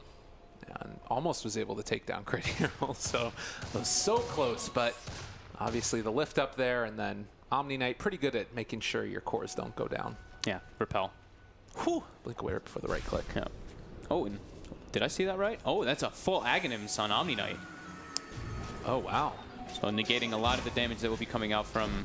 Oh, we see Fear get picked off in the mid lane very quickly by a Butterfly Spiderling blinking on top of him. But Omni Knight with Aghanims. It's a lot of damage immunity. A lot of the damage on EG is magical, to be fair, but it will negate a good amount of Sniper's peeps anyway. Yeah, a little bit of extra duration onto there. 10 seconds. And that was Sumail's buyback as well in that last one. Yeah. So he's falling further and further behind. It's pretty much Arteezy the only one getting like any more farm, while Sniper and Pugna both have hit their maximum. It's still looking extremely difficult for EG to do anything besides just defend. Yeah, a very tough game now for them. And, well, you might wait until the next Aegis before you try and go another round for VG.J Thunder. In that timing, anything that we can expect to come out from EG that might turn the tides of this into their favor at all? Like items that you might expect to come out, or? Don't think any big items will change the factor of this one. It's just pretty much if they have vision of somebody and they can get the instant go on them and kill them before they get their magic immunity off. But Thunder now playing more relaxed, sitting back, pushing out lanes. It's all about being able to catch with vision. Bloodseeker has that 7-second reduction in Blood Right cooldown. It's just constantly spamming that out. He might run into some issues with the mana pool, maybe. We'll have to see. I guess that they have a lot of arcane boots and stuff on their lineup as well. Or do they have any? Don't think they so. don't have any. All right. Well, he will, but it's only 100 mana. Right. So you will be able to get more than enough. I mean, if you're throwing like 7 Blood Rights in a fight, I think there's something already going on. Fair enough. So Roche, quick respawn. VG definitely looking to get their hands on that one. Do we have level 25? We have level 25 Bloodseeker, as you said, and Omni Knight almost level 25. So that plus 200 heal is quite a lot as well. No. I don't think I've, the Degenora? I don't think so. I haven't seen very many level 25 Omni Knights, to be fair, but the plus 200 heal, and it's pure. That's a lot. Yeah, I mean it's 500 heal. I would not imagine he gets the degen in almost any instances, actually. That's like a quarter of the Kunkka's, or a third of the Kunkka's life. And yeah, he instantly takes the heal, of course. He's still got cheese too on Yang. Yeah. So next couple of minutes, again, waiting for that Roshan. If they think that they're confident in taking it, they might smoke up and look for a pick off first, and that's exactly what VG.J Thunder are going to do. Crit on the high ground, there to break a smoke if it happens to come out this direction. Smoke breaks, repel there, jump forward, rolling boulder. They've caught themselves a crit, but can they kill him? Boat is down now as well, catches onto 2. They're actually able to bring down 1. Fade is already out of this fight. Not a bad start to it as Crit decides to run away. Witch Shock to ultimate down and not really doing all that much damage. There's going to be a TP away. Pugna living through that one. Arteezy still getting ran at. Sylar doing a good bit of damage, and it might be Arteezy dead, as they have him completely isolated away from everybody else. He does have buyback available, as Sumail trying to deal some damage. He does get the assassinate though on a Bloodseeker. That's going to be a kill. Bloodseeker does have buyback though, and they're going to decide to go right now. Oh my god. Arteezy tanked for so long. Sumail was literally just sitting in the back hitting everybody, but with that 10-second GA from the Omni Knight, a lot of that damage negated. So even though, like, you can just see, like, look at the Arteezy's damage. He was just sitting there. He did 6,300. Same thing with Universe. Universe and Sumail just sitting in the back, peeping the whole time, and they still are only able to kill, what, 1 hero? The buyback from the Bloodseeker a little bit sketchy there, too. I guess it ensures that they get Roche. Yeah, that's definitely for the Roche. That's what they need to be able to press their advantage onto that high ground. So, Arteezy also bought back. Yeah, 1 more death there, and it's going to potentially be curtains. They do get the Aegis onto the Bloodseeker. Going to have to hold his Blink Dagger to the side for now. Look at the sentries placed by EG right now. Oh my god. There's what, 7 of them try to play stout so they can try to be able to track the Broodmother, because he just gets repelled and he runs away in the fights when he's close to dying, and there's no way for them to really catch him because no one can hold the gem on the side of EG. Yeah, it's kind of an impossibility at this stage. Well, another high ground push coming now. EG looking for an answer in this game. Number 3. Winner moving on to the upper bracket. EG's been on the defensive for a very, very long time in this game, though. Unable to really make any big aggressive plays versus VG's constant aggression. If they're going to win a fight, what does it look like for EG? Somehow killing the Earth Spirit before he gets anything off, but it's like it's not possible because of the position that he's in. Or killing one of the big cores with the Reaper Scythe as like the repel wears off, but that's also extremely unlikely. They don't have that like crazy, we said, like the crazy stun. It's just like Torrent and Boat for them to really catch people if they get out of position. That's why Omni Knight's just so good against the Kunkka as well. Yes, that was one of the big factors, I believe, why they picked the Omni this game. Also versus the Pugno, of course. So again, holding the line. EG lose their mid-tier 3 tower. It needs to be a very methodical push from VG.J Thunder. Yep. But while this happens, they just get further and further ahead in the gold advantage, and the buybacks start ticking back for them. Side lanes pushing in. It's just EG just has to sit in their base and play base defense. Just tower defense at this moment. Maybe some small solace that you've got is you're getting levels on these guys at the very least. So Necro is going to have this level 25 now, gets the 400 health. They're looking for Sumail, both Fade and Siler in the bottom lane. With a Blink instant stun, with a Blink Broodmother on top of him, they can definitely look to bring him down. I think that it looks like the next item choice, which really makes a lot of sense because of that turtle-based defense, is the Earth Spirit Aghanims. Once he gets that, we've seen what like a lot of these players do. You blink in, grab a hero, boot him out, and that can just be game with if they don't have buyback. Yeah. As for Sumail, we saw, you know, he's had this queued up for I want to say even longer than 15 minutes. He's been trying to go for the MKB after the Hurricane Pike Mjolnir, but just dying in all the fights and or unable to really get any kills out of the fights. It's really tough for him versus this Brood and Bloodseeker with Blink Daggers. Fear tempting Fate down there bottom. Whew, yeah. He's looking buff. He got the 150 damage talent. All right. They're ready to try to go for a catch, though. Fade and Siler still in position here. Oh, this is pretty tough. They're going to go. Actually work. DD Brood. Oh, he gets hit by the Maelstrom proc. He can't blink. Oh, man. That would have been big. I mean, you don't lose anything there really at all. In the mid lane, it's still going to be everything fine, but could have been an opening there. They did use Insatiable Hunger. But its cooldown is, 45 seconds. Right, exactly. But yeah, nothing really big lost there, just in the Maelstrom proc catching Fade. Unfortunate. So again, we reset. We wait for the next round. Aegis, still another minute and a half before it expires.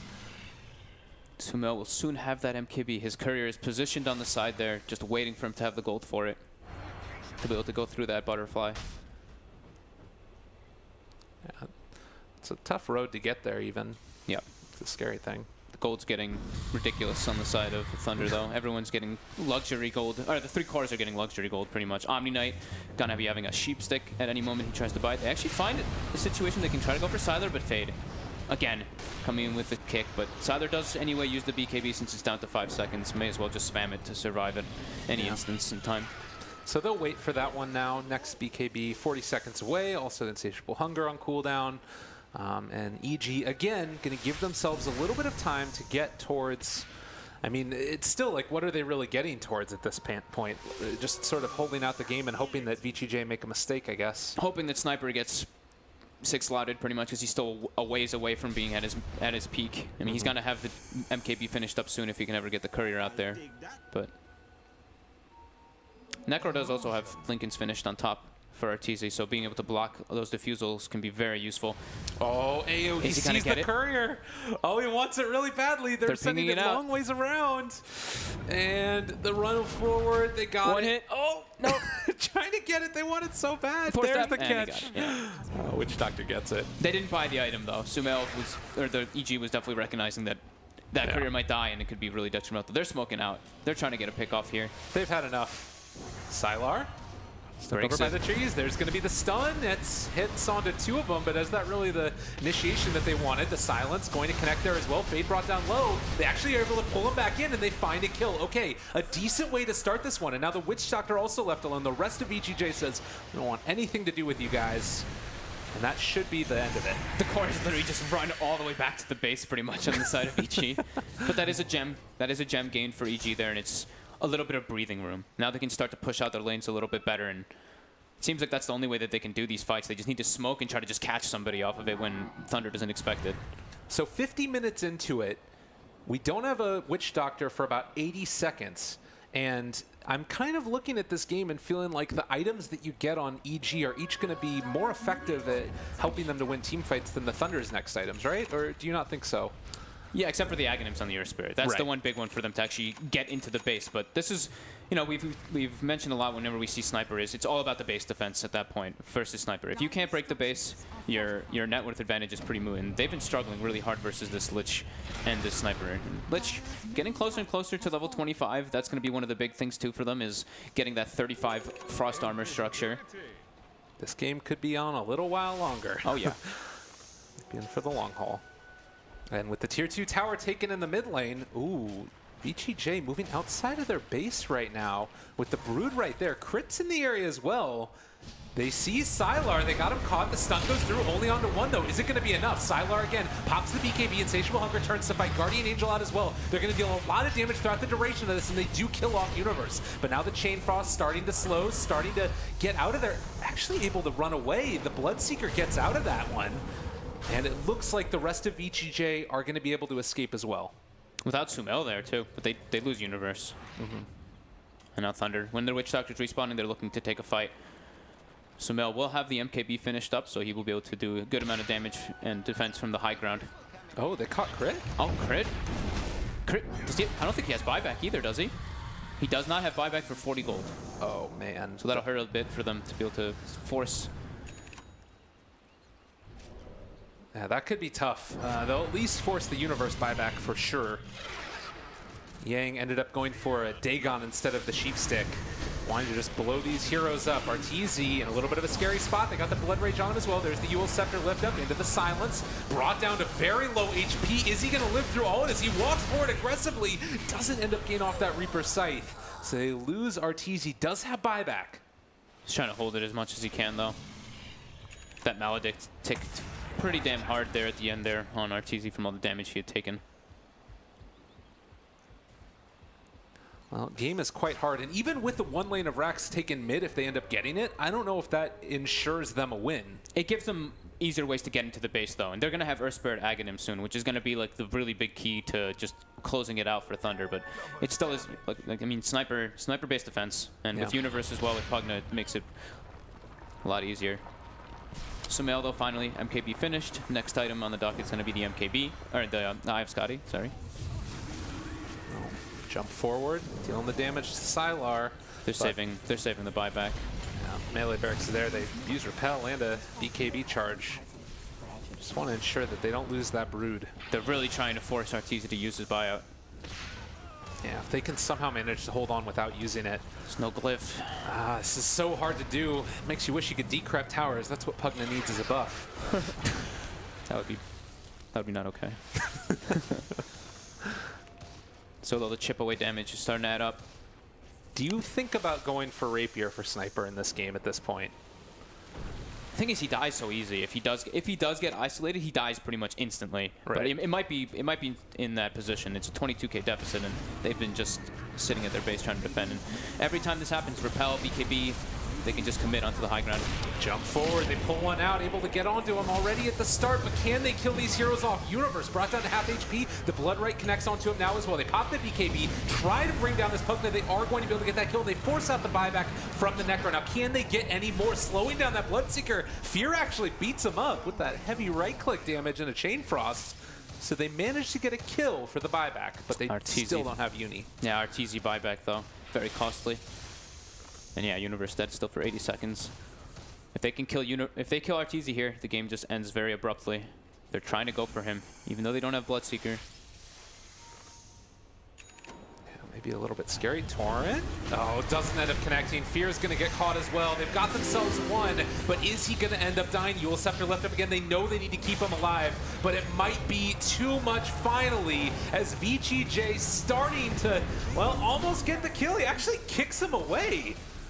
Rare flub there, and in fact, they might end up losing more. Sumail's pissed off. He wants to right-click this dude in the head and take him down. Yang is gone. Can they get any more? Witch Doctor gonna get hit with the Assassinate. EG pull one out of their bag of tricks and end up living. Guess he was trying to get the damage with the kick, but that was a very weird kick away. He ran out of stones, right? Yeah, he was out of stones. I guess he was. That was just that was a mistake there. Pretty big one for sure. Yeah. And Sumail now getting more and more farmed. He's now picked up a Diffusal Blade, so he's starting to transition a bit more finally. At the 55-minute mark, Sumail has massively started to progress his time. Oh, the nice X catches, but the Yules comes out. Well played, but they still have eyes on him. They want to get that kill. Sniper not able to get him. Nice Glimmer Cape there. Witch Doctor saving the day again for the Assassinate. But they do have Roche available now.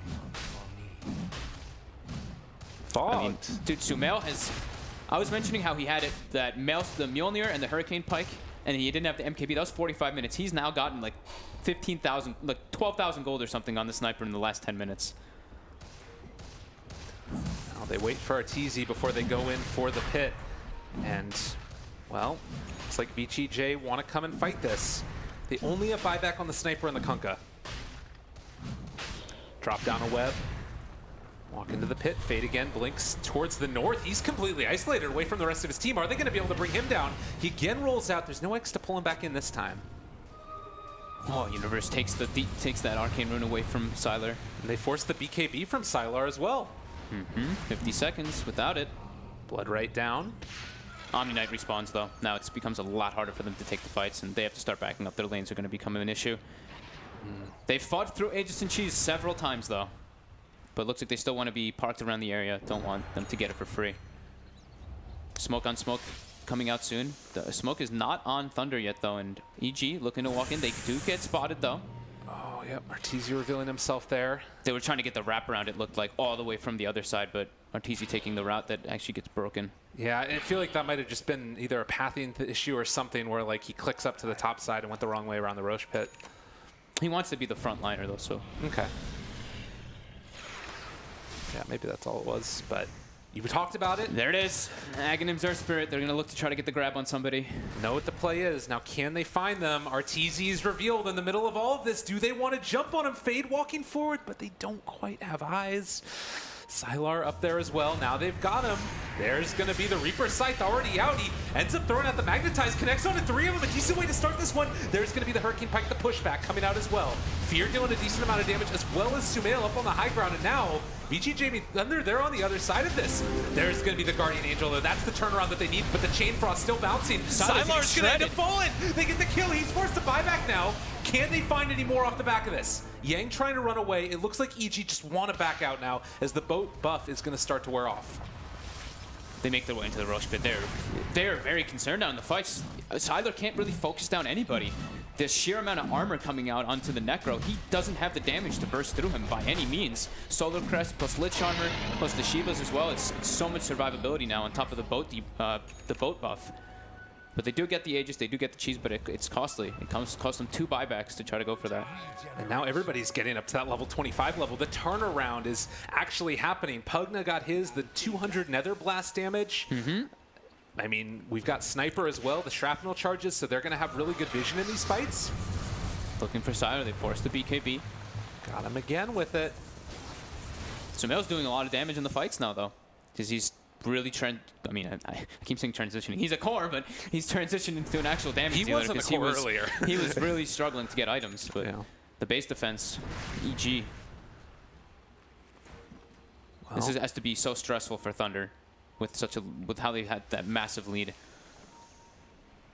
Still 16,000 into their favor, but it is not feeling like the game is a foregone conclusion by any stretch of the imagination. I wonder, do you think that it's the movement speed and attack speed slow is at all worth anything for Fear at level 25? They've been playing base defense. I wouldn't imagine he would go for that. Okay. He can't really attack much anyway. I mean, he did take the 150 damage, but that was like you know, in desperate times. They were really like almost losing the game there. He probably didn't think that the GPM would start kicking in too much. Okay. I'd be pretty surprised if he took. I'd be very surprised if he took the attack speed slow. Well, he is getting close to the level 25 at the very least, and still holding on to their base. All of the tier 3 towers are down, but they still hold 3 barracks. And VG Gaming Thunder have come up with not really a whole lot of answers for this high ground defense. Yeah, I'm getting stressed. I'm getting stressed for Thunder. They've got the Ags Air Spirit, so they can kick people out of the base, but they're not able to find the opportunities at all. They have the Witch Doctor almost at his Aghanim Scepter, too. Only 500 gold away from that. It's been a while. They're looking to try to go for this again with Repel, with Insatiable Hunger. They're committing. Glyph is up, but they're first going to just commit. They actually throw the Reaper Sight to grab him. He's got BKB and Aegis still, though. Staying alive. Still taking a lot of damage, though. Needing to run out of there. BKB wearing off as well. There's the jump forward. Fade gets the 2-person stun. The silence to follow as well. They have the Magnites on the 2 of them. There's the lift up with the Yule Scepter into the silence. Arteezy still going to be getting a lot of regen from this one. And in fact, with Sniper hitting from the low ground on the other side, they might be in a little bit of trouble. VG Gaming, they get hit by the Taunt as well. Sylar is starting to drop low. He's going to end up falling. That's the Aegis only, though. Now, can VG Gaming take anything else off the back of this? They have a Blink Dagger from the Bloodseeker if they want to jump forward for it. They stone one and able to keep the Broodmother alive. Great play there from Fade, but is it going to be enough? Throughout all of this, the Sniper's just hitting away. They're going to end up taking him down. Yang again getting ran at. They're going to try and chase this a little bit further, but with Bloodseeker gone for 90 seconds, EG win that fight. They can't do damage to anybody. With the boat buff, as well as just the sheer amount of armor and durability from the side of EG, Thunder's heroes are actually just tickling everybody at this point now. Oh god, I'm very concerned for them now. EG's playing this incredibly well, just trying to catch back up. And they're doing so, but here we go. Universe caught out. Yeah, again up there on the high ground. They blow up the Pugna. Universe is still pretty squishy. He does have a buyback, as does the Bloodseeker. Sniper only 500 gold away from his buyback, actually, also. And Necro's about to have his back off cooldown. So Sumail did finish the Eye. Okay, so he finished the Eye of Scotty. There's going to be this window right now where VG Gaming don't have buybacks for another 3.5 minutes, where EG will have all of them. They're still struggling to push out the lanes, though. Yeah. The bottom lane constantly pushing in, the middle lane as well. But they are finding the pickoffs. They are definitely starting to come back in this one quite heavily. And right now, moving out, Yang, he's kind of alone at this point, and they've actually got Sylar as well. He doesn't have buyback. He's back for 150. Oh my god. Yang, he's caught also. He has the repel, going to try and walk away from him, but they've got the catch here. He's dead. Another big, huge win there, and EG, after being down this entire game, are starting to take command of this. I mean, this is 140 seconds. They can actually probably go for a push here. All right. Lich sit back, try to defend with that armor on the towers. That plus 35 armor, so we have a 68 armor tower.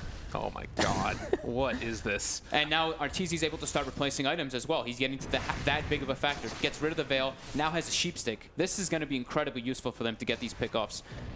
Well, in the fights. We also have a Glyph available for VG.J, and they also have, obviously, the Omni Knight ultimate. He's going to buy back now, so they can use that if they want to defend these towers after the fact. Still down for 20 seconds on the Guardian Angel. Glyph is forced. This is the first time EG has poked the Thunder base in 60 minutes.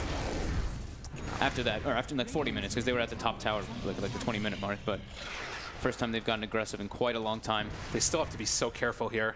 Yep. And the tower brought down to about half HP. They would love to at least be able to get this so they can start getting the shrines around the map. The Blood Right spam, but with the +4 shrapnel charges, Sumail constantly throwing vision on that high ground to get the damage on the tower. Slowly getting brought down. Universe now coming in. They've got the bottom lane pushed out. Top lane is okay, but mid lane, this is when they're trying to get that advantage. 60 seconds. Tower down. Glyph is on cooldown.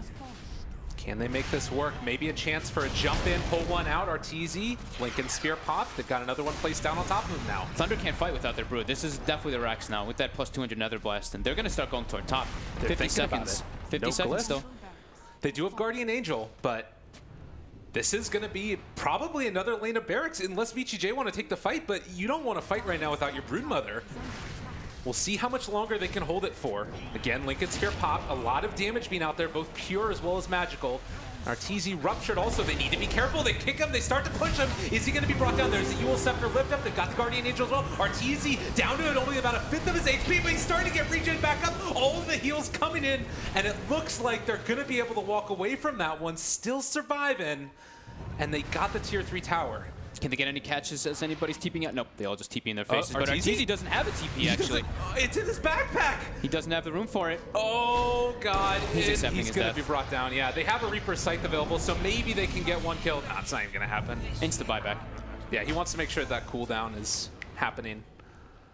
Yeah, not having slot for the TP there. His teammates all kind of just ditch him a little bit, but he luckily still has the buyback, and they've done a great job of just defending that high ground anyway. Look at this gold graph and experience, man. Look at that swing that they've got. It was over a 20k lead for Thunder at one point, and EG has just held that high ground for so long. Well, levels currently, where are we sitting? Because level 25s are going to be out there for a lot of these heroes. I think everybody. Oh, just Earth Spirit and Kunkka missing it. Death Ward attack range increased for the Witch Doctor with his Aghanims. The Death Ward's pretty negligible, to be honest, though. Yeah. Like in the fights. They already have a lot of armor. I say that and watch next fight. It like kills everybody. No, it is pretty negligible, just the amount of armor that everyone has, like you mentioned. Yeah. I think the big one though for Kunkka is that 200 torrent AOE. It's the same size as your ghost ship. It's pretty massive.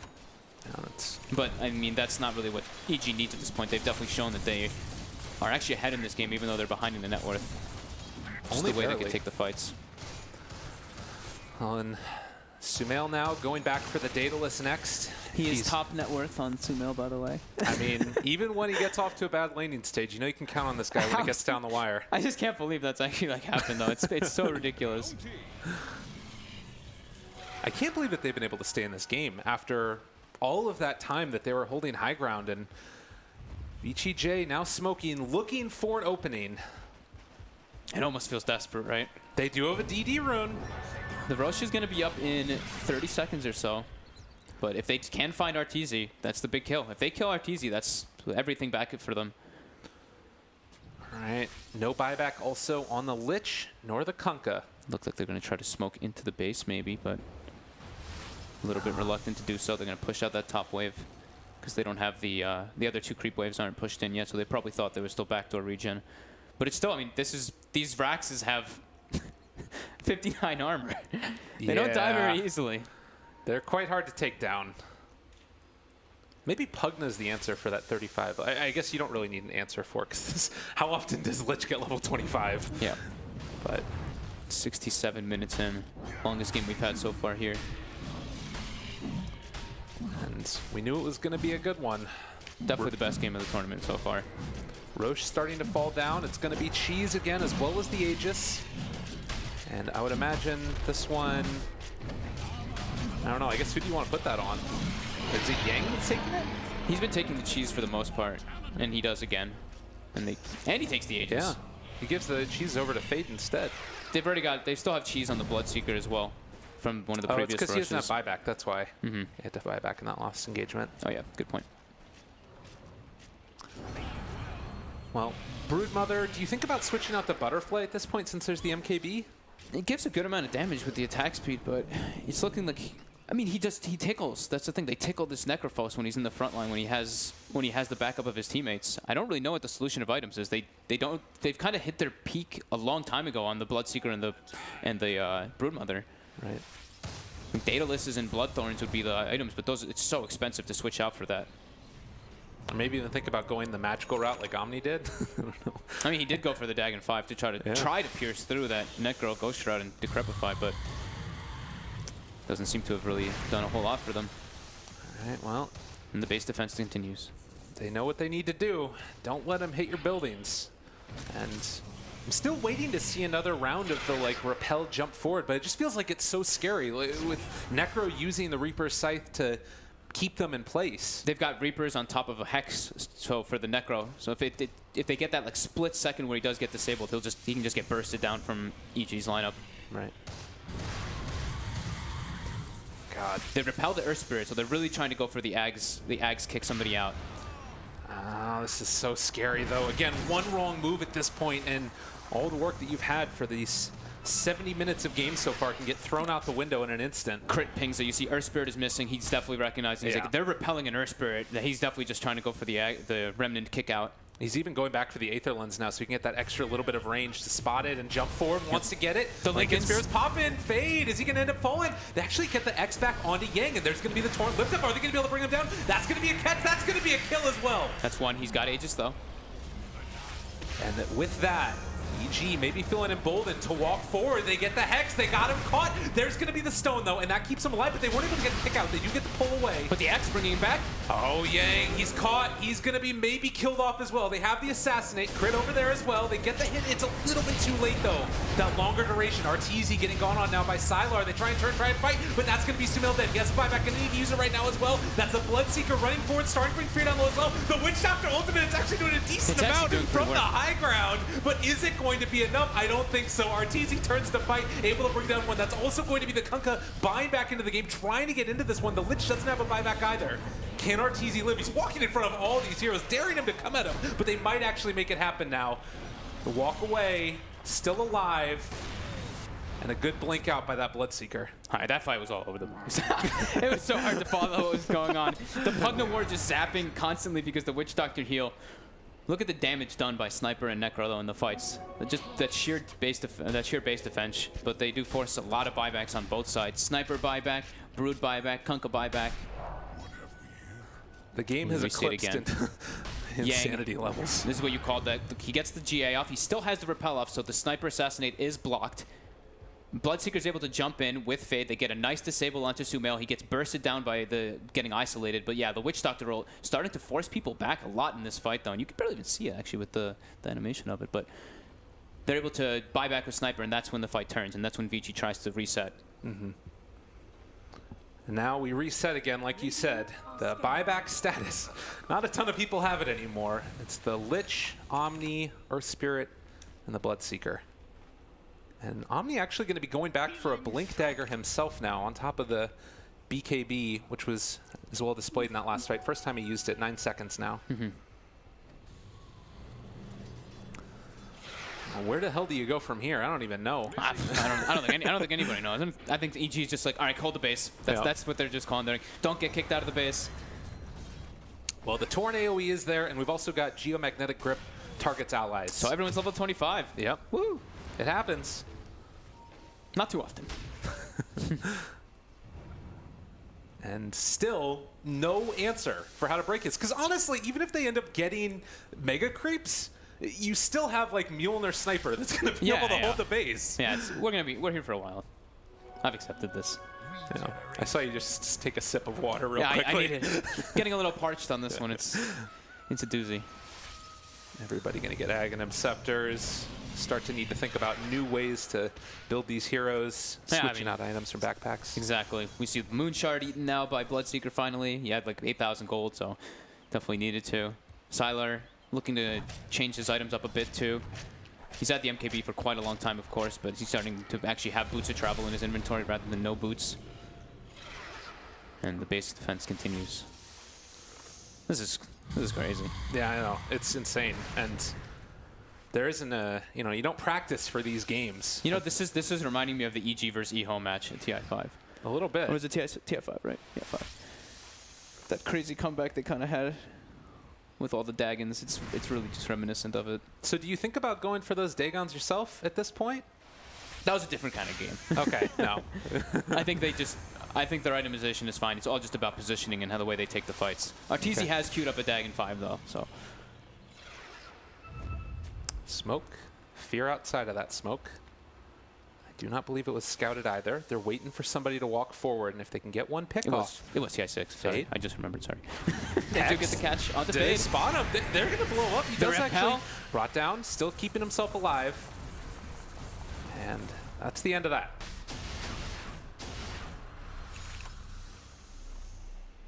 Scary stuff, though. And again, they're just holding on to this base for all it's worth.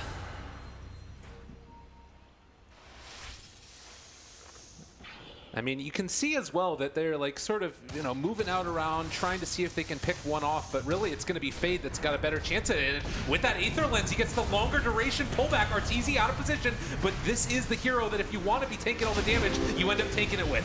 Fear jumps forward as well. He's going to have Chain Frost in just second. Arteezy brought down to about half HP. The Boat Glove going to keep him alive again, getting the kick, but Fade is now dead. A decent silence there. Might connect onto several of them, and now they've been able to catch and maybe kill off the Bloodseeker as well, trying to run away. Do they have Assassinate? No, they can't get him quite in time, but they've been able to instead catch and pull back in Omni Knight. That's a big pick off. They both have buyback, but they might be able to force it with 100 seconds on the sidelines. They pulled Arteezy out and he still survives during all that. The boat buff is really playing huge factors in this game. Just how tanky he really is on top of all that armor is absurd. And now EG pushing out these lanes. They want to force this. I can't believe he didn't die, honestly. Yeah, they need to force buybacks whenever possible, whenever they get this type of swing going their favor. And here we go. Fade does buyback, trying to hold on to Yang's buyback. Finally taking the Shrine at 75 minutes. Seems good. And Roshan may respawn in 15 seconds. We'll see if EG want to try and get themselves in a position to fight around that area. But really just a lot of questions about, I mean, what is it that EG need to do now as far as like... I mean, they've been doing what they need to do. Yeah, okay. I guess that's the thing. It's like they can't do anything else. Crit's not, like, they're not able, no one on the side of EG is really getting caught except for Arteezy, and that's exactly what they need. He needs to be the one who takes the brunt of the force so they can get the rum applied to him, as well as, I believe, Universe, like, throwing life drains on him and all the armor and Solar Crust and everything. They just need him to be that heavy frontliner so Sumail can sit in the back and do all the damage. Ooh. They may actually find a catcher in the mid lane. They've got the gem as well. This should be a free pickoff here on the Witch Doctor for EG. Nice little play, and he's down for 130 with no buyback. They don't know that, though. There's a DD in the bottom lane, which Brood is going to pick up now. And in the meantime, Bloodseeker is going to try and force the bottom lane in, which Fear is just chain frosting. Might as well. He's such low cooldown anyway. Yeah. It's not, the damage is pretty negligible in these fights. Well, they do scan as Crit walked in towards the Roche pit. Still down for 45 more seconds. Although it did hit on the Roche pit, so VG.J might think that they're taking Roche right now. Yeah, it is true. EG finally gets some more wards out into the game. They put 2 wards in the middle lane just to see whenever VG is pushing forward. And they've almost negated that gold advantage. 3k only now for Thunder, which, I mean, it's been negligible for a very long time, but... Oh, Torrent? That's only crit there, though. Although now with the rest of them showing up, maybe a possibility. Brood's there on the low ground. They find the Hex. They blow him up. Great catch there as well. The Earth Spirit barely able to save the Brood's life. And that might have just saved the game for him, but they still might end up losing Yang. There's the blink away. The BKB is popped. Maybe a second late as he's still taking those right clicks. But he did have buyback nonetheless. They force him back. EG's going back for the Roche now. Sumail has hit critical mass, finally. He can still eat a Moon Shard, but he's got full Daedalus finished up on top of everything now, too. He'll have buyback again in 20 seconds. What did Arteezy pick up? Bots, right? Okay, bots 2 now for Artur, so we won't have that situation where he doesn't have TP. So the only heroes that will be lacking buybacks will be the Earth Spirit, it looks like, after this goes down. Yeah. The Witch Doctor for gold, but at least on the timer. How many Roches have there been? I lost more count. Than a few. I lost count at 5, I think. Yeah, it's somewhere around that mark. It's not too many more. Okay. Oh, I crashed. Uh-oh. I'll be back. Oh. Meanwhile, bottom lane going to be pushed in again. Fear is the solo person here, and if he gets caught out, that's not an insignificant amount. All of the frost armor for structures. But they're not in a position to push anyways, at least for now. Although with the creep wave coming in, they might be. He's just going to have to get back soon. Yeah. They're waiting for somebody to TP in. Yeah, and yep. They pushed the top lane and the mid lane as far as they possibly could before TPing in. Very important. Just to make sure that they can not have those 3 lanes pushing in on them. Fogged.onus has reconnected. I'm back.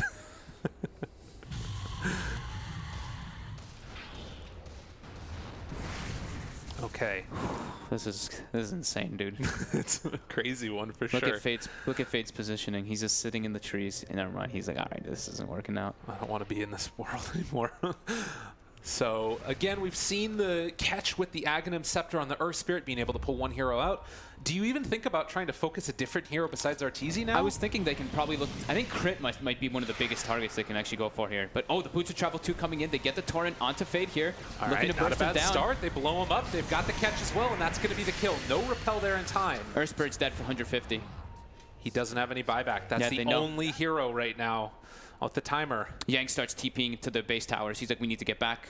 We can't let them enter our base, really. The thing is that Thunder does not have that kind of base defense in comparison to how EG did.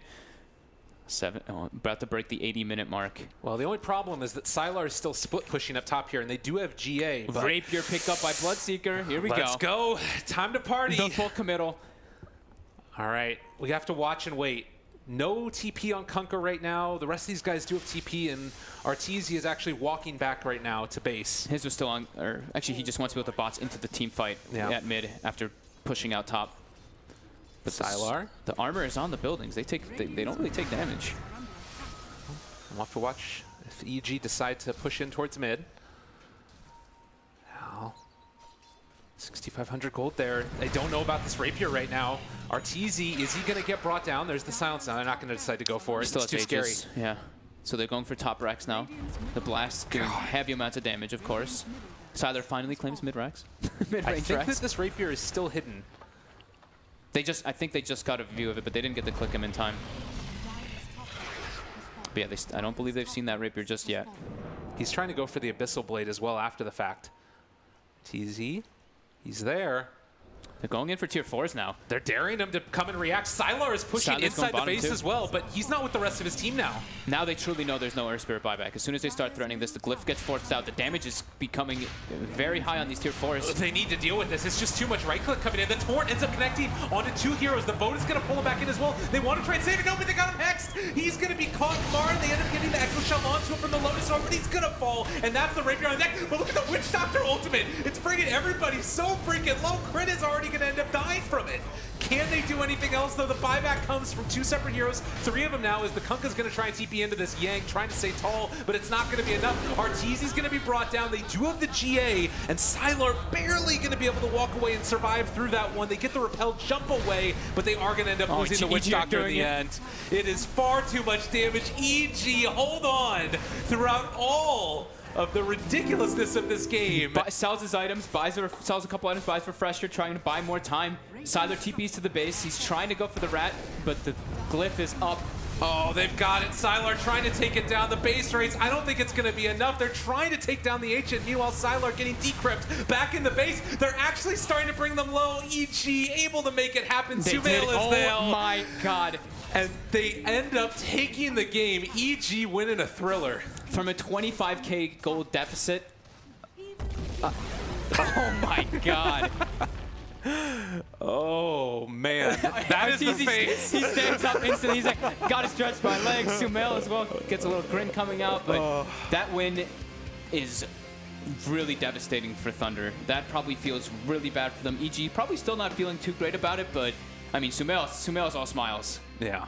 And it's because of how much they focused him early on, I'm sure, and then able to come back and be top of the net worth in the end. And well, on the other side of victory, there's always defeat, and VG.J Thunder's certainly feeling it right now.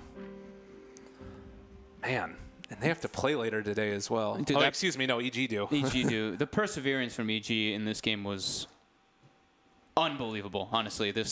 Having Arteezy being that rock in the front lines for majority of these engagements, just surviving the brunt of all the action. Sumail finally getting farmed up, being able to do the damage in the back lines, and Lich Sniper being able to hold the game long enough for them to finally come back. Yeah.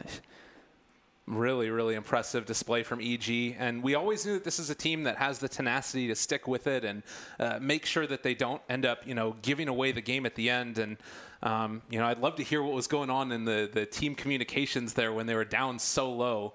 But they end up being able to take the victory. I'm looking at these damage numbers. Look at this. 41,000 highest on the side of the Bloodseeker, and then it's 78,000 on Sumail and 95,000 on Necro. Yeah. absolutely insane. So great showing from EG. Wow. Gotta say, love me some Dota early in the morning here in Bucharest. It's happening. We're sweaty. We're definitely sweaty, but we're going to end up going to a break, back to the panel, and of course an ad break, see what they thought about the game.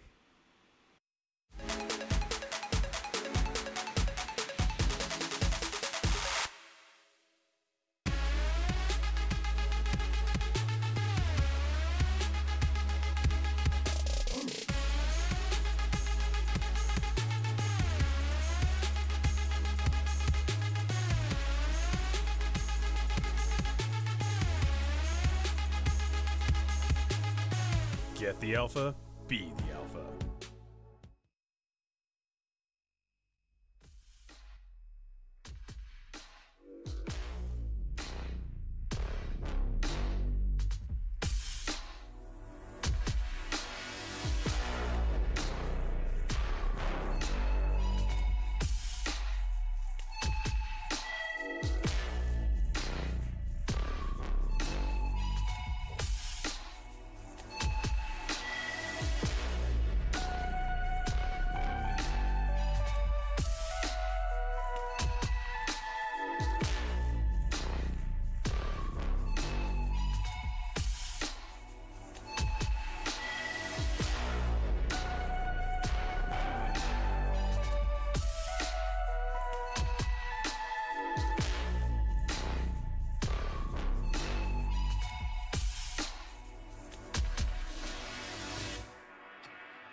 $82 minutes and 16 seconds is the amount of time it took for Evil Geniuses to claim their place in the upper bracket final of Group B. It was a fantastic third game between two heavy hitters. They slugged it out, and finally EG came out on top. Let's find out from our panel members whether they feel like it might have been a classic comeback game from EG. Austin, they are... we're well aware of their comeback ability, aren't we? Because they are they've done comeback it a number of times. That wasn't quite up there with the home. No, it wasn't. It wasn't the greatest. It was good comeback. though, wasn't it? Yeah, it was a good comeback. They held on very strong. I think a lot of other teams would have crippled under that pressure. The Broodmother just getting so strong. It felt like one of those games where it was just like, damn, like you can't beat this hero. He's just like he's too big. But they just had to find a way to kite and push this later and later until finally they had that late game sniper going. Impressed? Yeah, I mean, that's you should be, perseverance in a William. nutshell. I called VG.J, so I'm like a little bit sad. But okay. Well, you did call VG.J, but someone who didn't call VG.J is with us, joining us from the player area right now, which is Mr.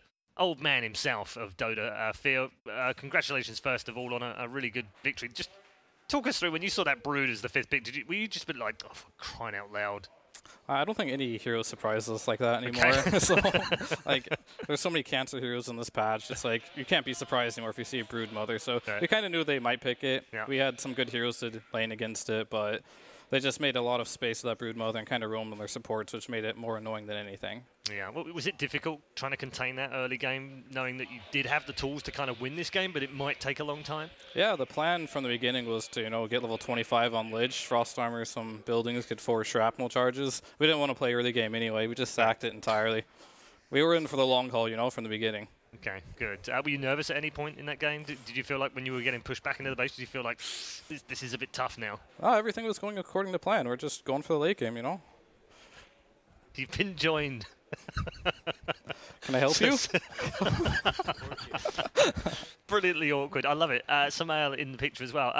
I've got a couple of gents here in the studio. I'm sure they've got questions as well. Will, anything for Fear? So something I wanted to ask you about was, you knew it was going to be a long game. You knew that you were trying to get that level 25 on Lich. What kind of prompted you to go for the 150 damage talent over the 120 GPM?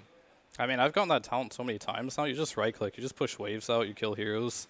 It's way better. I always go damage over GPM, Sometimes you get the option to get the attack speed slow too. You can just come and carry, get Mask of Madness. See Febby do that before? It's pretty baller. Fear, you spent a year off, not playing Dota, coaching instead for Evil Geniuses. How does it feel to come back and be playing Lich and essentially not be playing Dota again? Oh, I mean, it's great. I just get to sit there and take no responsibility for anything that happens, I just Frost Armor some people, call some shots, and people don't click buttons, I get to blame them, so it's pretty relaxing. Sounds pretty good to me. What about this man standing next to you? I don't get the sense that he's necessarily enjoying this patch right now, and Jakiro mid I had high hopes for, but didn't work out. Are you enjoying this patch? That's pretty much the question. There you go. There's your answer. That says it all. It does, doesn't it? And Jakiro mid, are we ever going to see Samael do Jakiro mid again? I mean, I'm sure it could happen again. You never know. All right. Fears, what's your #1 wish list for the new patch? #1 wish list for new patch. I think to just nerf anything that's green. We've been that's saying that as well. Yeah. It's exactly the same thing. Yeah. Brilliant. All right, we're going to let you go, Clint. Thank you very much for joining us, and congrats on the win. We'll see you in the upper bracket final. There we go then. Evil Geniuses through to that upper bracket. We're going to wrap things up. Obviously, show you a few of the replays, do scoreboards, and give you MVP for the 3rd and final game, and then we'll move on to our second match. Seems to have been a long time, doesn't it? But it's kind of how it's gone. I mean, did you enjoy that series? That series? Yeah. It was kind of back and forth. It was, wasn't it? Especially game 3, it could have been anybody's. Yeah. Like, you had one team dominate one game, another team dominated the other game, and then you have such a close game 3. That's kind of what you expect. Well, it's not what you expect. It's what you want, isn't It's it? what you want. Yeah. I was about to say, what I expected was for it to just be one-sided again, because most of the games this patch have been, like, very one-sided, mostly determined by draft, and, like, every single time we've gone to a game 3, it's just been one team or the other just rolls over it. But this time it was a nice build of story, and I think it shows a lot of promise for VG.J that they were able to do so well here. We had kind of a question of whether or not the Chinese scene would be able to adapt, as they clearly were a little bit behind in the meta from Starladder. LGD has already done so. I think VG.J have proven that they're also beginning to think in the right way as well. So Promising. Yeah, promising for this group. They're going to be disappointed, though, surely, looking at this game, thinking, from a draft point of view, that there's a clear advantage there. And for the first 20 minutes, there's a clear advantage there, but they just weren't able to finish this game. That's going to be very frustrating, surely. Yeah, Pycat said at TI, he said, if you can't go high ground, then your advantage is false. Everything that you've built up doesn't mean anything if you can't end the game. And taking buildings is the real goal of Dota, not to win lanes, not to get ahead in kills, but you got to take buildings. If you can't do that, then you're always going to struggle. And against this lineup, it was pretty much, is there enough of an advantage where we can just go high ground even with Aegis Cheese? And the answer was no. And I think one of the biggest things is being able to have an experienced player as a coach really helps you be able to get over certain losses and be able to really break down, not instead of like being able to lay blame on each other and like, oh, but I played that game so well, like you messed up that one play. Now you have a coach who can look at it objectively and be able to say, look, here's the things that went wrong. You know, let's understand that and let's move on. So I don't think VG.J is going to be too tilted about losing this game. They're going to be disappointed, of course, but I hope they are going to be able to bounce back. Yeah. Something both captains I've ever worked with, they both said the same thing when it comes to these like ultra late games, like past 50 minutes. They said you're never going to practice those scenarios because in most games you're just going to GG out. So this kind of experience is invaluable. When you get to go to these 80-minute games, the only time you're ever going to go to these games, you're never going to do it in scrims. It's always going to be in the actual matches. And so for VG.J, it's probably a good learning experience for some of their newer players to go this far in, especially with the stakes this high. Like your adrenaline starts pumping, you don't start to think about the game so rationally anymore. Like I've seen it firsthand, you lose your ability to play very objectively because it's gone so long. You start to get a little bit more tired and fatigued, and the decision making doesn't come to you as easily. And so it's a learning experience for both sides. Yeah, I mean, what about EG though? Having that experience of Clint in the team, and obviously Crit playing as captain over the last 12 months as well, and then also having a coach alongside them as well. Surely that's got to make them more resilient, isn't it? Yeah, and I think we don't really think about him as a veteran, but Sumil is a veteran at this point. Like he's been playing in these high-pressure youngest veteran we've got. Exactly, and I think we mentioned the EG home game. He is one of those players that was left over from that era. Him, Universe, and Fear have all had to experience those kinds of games before, and I think that was what kind of pulled through ahead in these kinds of situations. But it always seems to be them, doesn't it? Yes, because they're the only team that keeps running into situations like this so commonly, and so. So is that a problem for them, or is it okay that they do that? Because maybe they are one of the few teams that can win like this. I think it's great for them because they understand, okay, look, if the early game doesn't go well, we always have this fallback option to go back to. And I've heard that like they have the idea that, hey, we're better than these guys. You can go late game, right? If you're the better team, you're more likely to be able to win late game because it just oftentimes comes down to execution or experience in that regard. So. Yeah. Also, I also like results like this in a way because they kind of put the kibosh on the whole, the draft pretty much wins every match. Which I've always felt like is a false, it's a misnomer in the world of Dota 2. I don't think it's draft one. I think there are key draft wins, but not necessarily, you pick the draft and you go, oh, well, they had a better draft, they're going to win this. It's never that clear cut. I mean, I would go as far to say like 80% of the games so far post-TI have been determined by draft. You feel? Yeah, I feel like a majority of them have so far. I think that as we start beginning to collaborate between the other regions and people start getting similar ideas about what the Dota game is about now, then we are going to see, we're going to see much more even drafts, and then in which case execution becomes a bigger factor. Okay, I'm going to have a look at the scoreboard, just for the sake of having a look at the scoreboard, really, because there's some ridiculous stats on the scoreboard. Net worth for Mr. Sumao, 37,161, pretty decent. 856 last hits in the middle of this. This was an 80-plus minute game after all. Everyone level 25, as you'd expect, and pretty much everyone on the scoreboard in terms of kills except for Crit. Crit obviously sucked that game. 0-9, 24. I think there's... I jest, of course. Like, this is kind of like the only other team besides Liquid that, from my perspective, was like, okay, I'm down to go late game. Yeah. So many of these games have been all about the laning phase, all about the early game, those first rotations, about being able to hit those mid-game team fights. I've pretty much never looked at a draft and said, oh, this team is down just to like cool it and just lose just early look game. At an orange graph as well. It's like I don't even think Liquid horrifically losing, brilliantly winning. I don't even think Liquid really particularly likes going late game, and I don't know if EG does either. But it was. But they're good at it, of course, and it was interesting to hear Fear's mentality because oftentimes captains try to salvage the mid game and early game. They're like, okay, guys, where can we win in this kind of game? And for Fear to just say, all right, we kind of committed to saying like our Lich gets level 25, and it's like that's a 5-position Lich, even though he does get XP at a decent rate. At minimum, you're looking for like a 45-50 minute game. I mean, I thought he was joking when he said that. We were like, just waiting on that level 25 on Lich. I was like, what? That's a game. I could never think to that, because I think they realized like that was going to be a hard early game. Yeah. He said. I mean, they sacked the early game and they're done. They realized it was never going to win for them. I mean, there probably was the plan to go late game was probably as soon as that fourth pickup, right? When they grabbed the sniper. Yeah, I think when they grabbed the sniper, like, all right, this is a late game. You see the Brood, you know that you're not beating this hero in lane. Yeah. So, I mean, Clint said he wasn't surprised. Yeah. So they would have known that Sylar played it, and it was pretty well picked from him, and it was a possibility of coming out. Let's talk MVP.